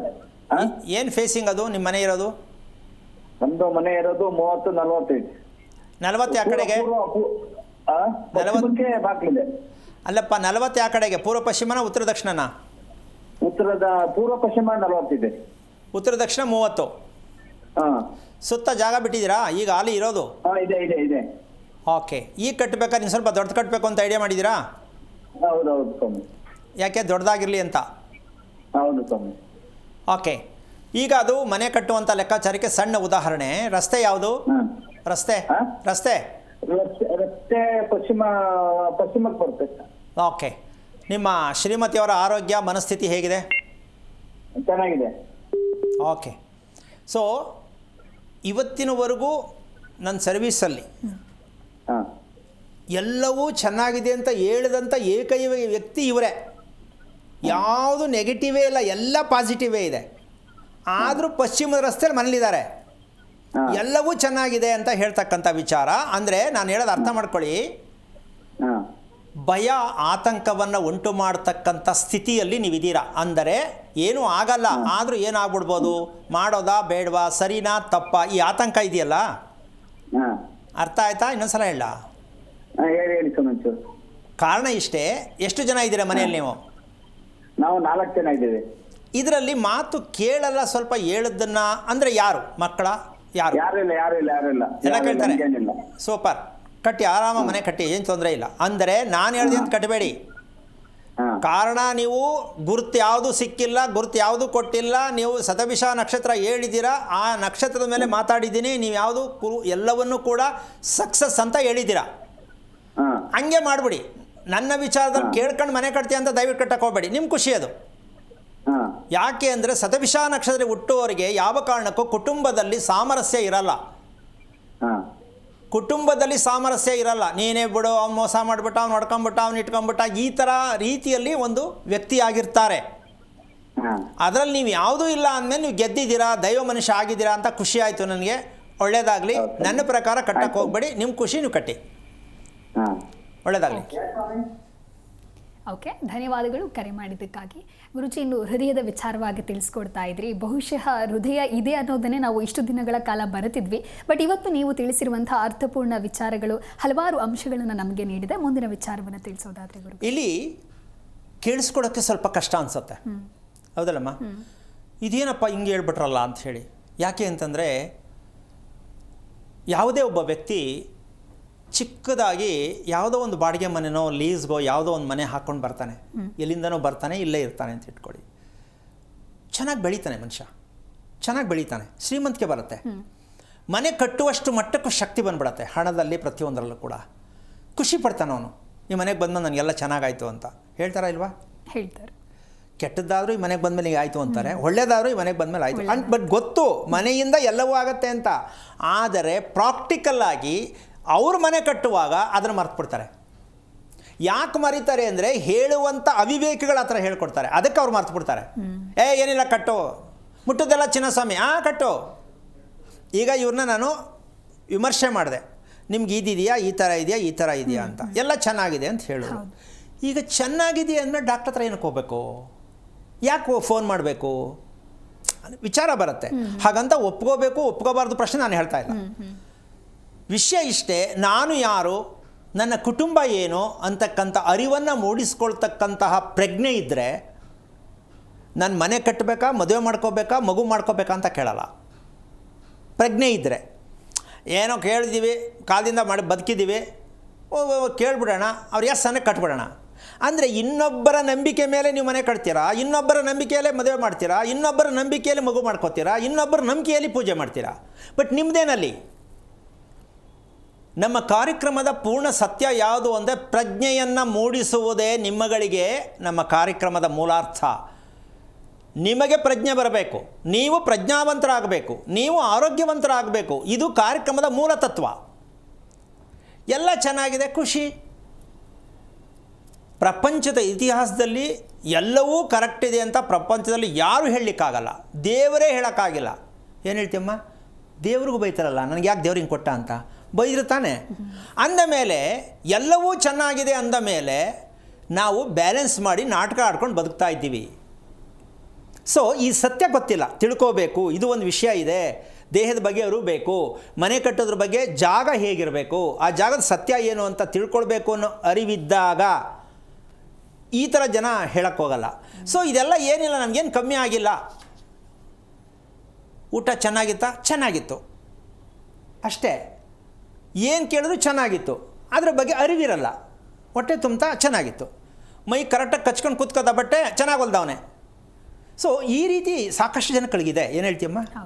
ಹಾಗೆ ಈ ವಿಚಾರ ಏನಕ್ಕೆ ಹೇಳಿದೆ ಅಂತಂದರೆ ಎಲ್ಲರೂ ಕೂಡ ಒಪ್ಕೋಬೇಕು ಒಪ್ಕೋಬಾರ್ದು ನಿಮ್ಮ ಒಪಿನಿಯನ್, ಅದು ಸ್ವಂತ ವಿಚಾರ. ಆದರೆ ಒಂದು ವಿಷಯಕ್ಕೆ ಬರಬೇಕು ಅಂತಂದರೆ ನಾವು ತಿಳ್ಕೊಳ್ಬೇಕಾಗಿರ್ತಕ್ಕಂಥದ್ದು, ಪ್ರಕೃತಿಯನ್ನು ಬಿಟ್ಟು ಯಾವ ಕಾರಣಕ್ಕೂ ನಾವು ಬದುಕಲಿಕ್ಕೆ ಆಗಲ್ಲ. ಅದಕ್ಕೊಂದು ಸಣ್ಣ ಉದಾಹರಣೆ ಕೊಡ್ತೀನಿ. ನನ್ನ ಮನಸ್ಸು ಅಂತ ಹೇಳ್ತೀವಮ್ಮ, ಅದು ನಮ್ಮದಲ್ಲ. ನನ್ನ ದೇಹ ಅದು ನಮ್ಮದಲ್ಲ. ನಮ್ಮದು ಅಂತ ಎರಡೂ. ಮನಸ್ಸು ನಮ್ಮದಾಗಿರೋ ನಮ್ಮ ಮಾತು ಕೇಳಬೇಕಿತ್ತು, ಕೇಳ್ತಾ ಇದೆಯಾ? ಇಲ್ಲ. ದೇಹ ನಮ್ಮದಾಗಿರೋ ನಮ್ಮ ಮಾತು ಕೇಳಬೇಕಿತ್ತು, ಕೇಳ್ತಾ ಇದೆಯಾ? ಇಲ್ಲ. ಇದು ಒಂದು ಸಾಧನಗಳು. ಮನಸ್ಸು ಮತ್ತು ದೇಹ ಸಾಧನೆಗಾಗಿ ಸಾಧನಗಳು. ಹೌದಾ? ಎಷ್ಟು ಜನ ತಿಳ್ಕೊಂಡವ್ರು ಇದನ್ನು? ಗೊತ್ತು ನನ್ನ ಮಾತು ನನ್ನ ಮನಸ್ಸು ಕೇಳಲ್ಲ ಅಂತ, ಆದರೂ ನನ್ನ ಮನಸ್ಸು ಅಂತಾರೆ. ಇದನ್ನು ಯಾವತ್ತು ಅರ್ಥ ಮಾಡ್ಕೊಳ್ತೀರಾ ಅವತ್ತು ನಿಮ್ಮಲ್ಲಿರ್ತಕ್ಕಂಥ ಅಹಂ ದೂರ ಆಗತ್ತೆ. ಏನು ದೂರ ಆಗುತ್ತೆ? ಅಹಂ ದೂರ ಯಾರಿಗಿಲ್ಲ ಅಮ್ಮ? ಇದೆ ಅಲ್ಲ. ಹಾಂ, ಈ ಅಹಂ ಅನ್ನೋದು ಯಾವುದು? ನಾನು, ನಂದು, ನನ್ನ ಹೆಂಡ್ತಿ, ನನ್ನ ಗಂಡ, ನನ್ನ ಮಕ್ಕಳು, ನನ್ನ ಮನೆ, ಅದು ಯಾವುದು ನಿಂದು ಅಲ್ವೇ ಅಲ್ಲ. ತಲೆ ಮೇಲೆ ಹಾಕತ್ರ ಇಲ್ವಾ? ಇದನ್ನೇ ಅಜ್ಞಾನ ಅನ್ನೋದು. ನಾವಿಲ್ಲಿ ಬಂದದ್ದು ಏನಕ್ಕೆ? ಪರಿಶೀಲನೆಗಾಗಿ. ಏನಕ್ಕೆ ಬಂದದ್ದು ನಾವಿಲ್ಲಿಗೆ? ಪರಿಶೀಲನೆಗಾಗಿ. ಏನು ಮಾಡಬೇಕು ಅಂತ ಪರಿಶೀಲನೆ ಮಾಡಬೇಕು. ಯಾರು ಮಾಡ್ತಾ ಇದ್ದಾರಮ್ಮ? ಇಲ್ಲ. ಬತ್ತಿದ್ದಂಗೆ ಸವಾರಿ. ಆ ಮಗುಗೆ ಈಗ ಪ್ರಪಂಚಕ್ಕೆ ತತ್ತಿದ್ದಂಗೆ ಇಂಜಿನಿಯರ್ ಮಾಡೋಕ್ಕೆ ಹೋಗ್ತಾರೆ, ಡಾಕ್ಟ್ರು ಮಾಡೋಕ್ಕೆ ಹೋಗ್ತಾರೆ. ಅದಾಗಿರಲ್ಲ, ಅದಾಗಕ್ಕೆ ಬಿಡಲ್ಲ ಇವರೇ ಏನೋ ಮಾಡೋಕ್ಕೆ ಹೋಗ್ತಾರೆ. ಹಾಗೆ ನಮ್ಮಲ್ಲಿ ಪ್ರಜ್ಞಾಸ್ಥಿತಿ ಪೂರ್ತಿ ಹೊಟ್ಟೋಗಿದೆ. ಅದಕ್ಕೋಸ್ಕರವಾಗಿ ನಮಗೆ ಎಲ್ಲವೂ ಕೂಡ ಯಾವುದು ಚೆನ್ನಾಗಿಲ್ಲ, ನಂಬಿಕೆ ಬಂದಿಲ್ಲ, ಖುಷಿ ಅನಿಸಲ್ಲ. ಜೀವನದಲ್ಲಿ ಧರ್ಮ ಅಂತ ಹೇಳ್ತೀವಿ ನಾವು, ಧರ್ಮದ ಅರ್ಥ ಇನ್ನೂ ಗೊತ್ತಿಲ್ಲ. ನಿಜವಾಗಿಯೂ ಧರ್ಮ ಯಾವುದು ಅಂದರೆ ಆತ್ಮದ ಧರ್ಮ, ದೇಹದ ಧರ್ಮ ಇಲ್ಲ, ಆತ್ಮದ ಧರ್ಮ. ನಾವು ದೇಹವನ್ನು ಧರ್ಮವನ್ನಾಗಿ ತಿಳ್ಕೊಂಡಿದ್ದೀವಿ. ಚೆನ್ನಾಗಿ ನೋಡ್ಕೋಬೇಕು ನನ್ನ ದೇಹನ, ಚೆನ್ನಾಗಿರೋ ಬಟ್ಟೆ ಹಾಕೋಬೇಕು, ಇದು ಧರ್ಮ ಅಲ್ಲ. ಅಂದರೆ ದೇಹವನ್ನು ನೋಡ್ಕೋಬಾರ್ದು, ಚೆನ್ನಾಗಿ ಇಟ್ಕೋಬಾರ್ದು ಅನ್ನೋ ಪ್ರಶ್ನೆ ಅಲ್ಲ. ಆತ್ಮ ಅಂತಕ್ಕಂಥದ್ದು, ಹೃದಯ ಅಂತಕ್ಕಂಥದ್ದು ನಾವು ತೀರ ಡೀಪಾಗಿ ಹೋದಾಗ ನಿನ್ನ ಆತ್ಮಸಾಕ್ಷಿ ಮುಟ್ಕೊಂಡು ಹೇಳು ಅಂತ ಹೇಳ್ತೀವಿ. ಏನಮ್ಮ? ನೀನು ದೇಹ ಮುಟ್ಕೊಂಡು ಹೇಳು ಅಂತ ಹೇಳಲ್ಲ. ಆತ್ಮಸಾಕ್ಷಿಯಾಗಿ ಹೇಳ್ತಾ ಇದ್ದೀನಿ ಅಂತ ಹೇಳ್ತಾರೆ. ಅಂದರೆ ಇದು ದೇವರಿಗೆ ಹತ್ರವಾದ ಮಾತು ಅಂತ. ಹಾಗೆ ನಮ್ಮ ದೇಹದಲ್ಲಿ ಅತಿ ಮುಖ್ಯವಾಗಿ ಗಮನಿಸಬೇಕಾಗಿದ್ದು ಆತ್ಮ. ನಮ್ಗೆ ಅದರ ಅಡ್ರೆಸ್ಸೇ ಗೊತ್ತಿಲ್ಲ, ಎಲ್ಲೈತೆ ಅಂತ. ಬೇರೆಯವರು ಹೇಳೋರೆ, ಇವ್ರು ಕೇಳೋರಷ್ಟೇ. ಗೊತ್ತಾಗಿದ್ದೇನಮ್ಮ? ಆತ್ಮ ಎಲ್ಲಿದೆ, ಹೇಗಿದೆ, ನಾವೇನು ಮಾಡಬೇಕು ಗೊತ್ತಿಲ್ಲ. ಆದರೂ ನಾವು ಬದುಕ್ತಾ ಇದ್ದೀವಿ. ಹೀಗೆ ಮನೆ ಕಟ್ತಾ ಇರೋದು ಕೂಡ ಹಾಗೆ. ನಿಮ್ಮ ಮನೆಯಲ್ಲಿ ನಿಮ್ಮ ಆತ್ಮ ಇರುತ್ತೆ. ಆತ್ಮ ಅಂದರೆ ಯಾರು? ನಿಮಗೆ ಬೆಳಕು ಕೊಡ್ತಾ ಇರತಕ್ಕಂಥ ಸೂರ್ಯ. ಆತ್ಮದ ಮೂಲ ಯಾರು? ಸೂರ್ಯ. ಈಗ ಸೂರ್ಯನ ನೀವು ನಿಮ್ಮ ಮನೆಯಲ್ಲಿ ಇಟ್ಕೊಂಡಿದ್ದೀರಾ ಅನ್ನೋದೇ ನಿಮ್ಮ ಪ್ರಶ್ನೆ ಆಗಿರಬೇಕು. ನಿಮ್ಮ ಮನೆಯಲ್ಲಿ ಸೂರ್ಯನನ್ನು ಇಟ್ಕೊಂಡಿದ್ದೀರಾ? ಅದಕ್ಕೊಂದು ಸಣ್ಣ ಉದಾಹರಣೆ ಕೊಡ್ತೀನಿ. ಸೂರ್ಯನ ಬೆಳಕು ಬೆಳಗ್ಗೆ ಆದ ತಕ್ಷಣ ಯಾವ ಕಡೆ ಬೀಳುತ್ತೆ ಅಂದರೆ, ಸ್ವಾಮಿ ನಮ್ಮದು ಈ ಕಿಟಿಗೆ ಬೀಳ್ತದೆ ಅಂತ ಒಬ್ಬರಂತಾರೆ, ಈ ಬಾಗಿಲಿಗೆ ಬೀಳುತ್ತೆ ಅಂತ ಒಬ್ಬರಂತಾರೆ. ಹೌದಲ್ಲ? ಎಲ್ಲ ಪೂರ್ವ ದಿಕ್ಕಲ್ಲೇ ಸೂರ್ಯ ಉದಯ ಆದಮೇಲೆ ಒಬ್ಬರಿಗೆ ಕಿಟಿಕಿಗೆ ಯಾಕೆ, ಒಬ್ರಿಗೆ ಬಾಗಿಲಿಗೆ ಯಾಕೆ? ಒಂದೇ ಕಡೆ ಬೀಳಬೇಕಿತ್ತಲ್ಲ. ಇದರ ಅರ್ಥ ಏನಾಗಾದರೆ ನಾವು ತಿಳ್ಕೊಂಡಿದ್ದೀವ? ಆ ಪ್ರಾಣ ಇಲ್ಲ. ಸ್ವಾಮಿ ಇಲ್ಲಿ ನಿಂತ್ಕೊಂಡ್ರೆ ನಮಗೆ ಹಿಂಗೆ ಬರ್ತದೆ, ಹಿಂಗೆ ಬರ್ತದೆ ಅಂತಾರೆ. ನನಗೆ ನಗು ಬರುತ್ತೆ. ಸರಿ ರೀ, ಹಂಗೆ ಬರುತ್ತೆ, ಹಂಗೆ ಏನಕ್ಕೆ ಬರುತ್ತೆ ಅಂತ ತಿಳ್ಕೊಬೇಕಲ್ಲ. ಈಗ ನೇರವಾಗಿ ಮನುಷ್ಯ ನೋಡೋಕ್ಕೂ ಕ್ರಾಸಾಗಿ ನೋಡೋದಕ್ಕೆ ವ್ಯತ್ಯಾಸ ಅಲ್ಲ ನಮ್ಮ ಇದೆ ಅಲ್ವಾ?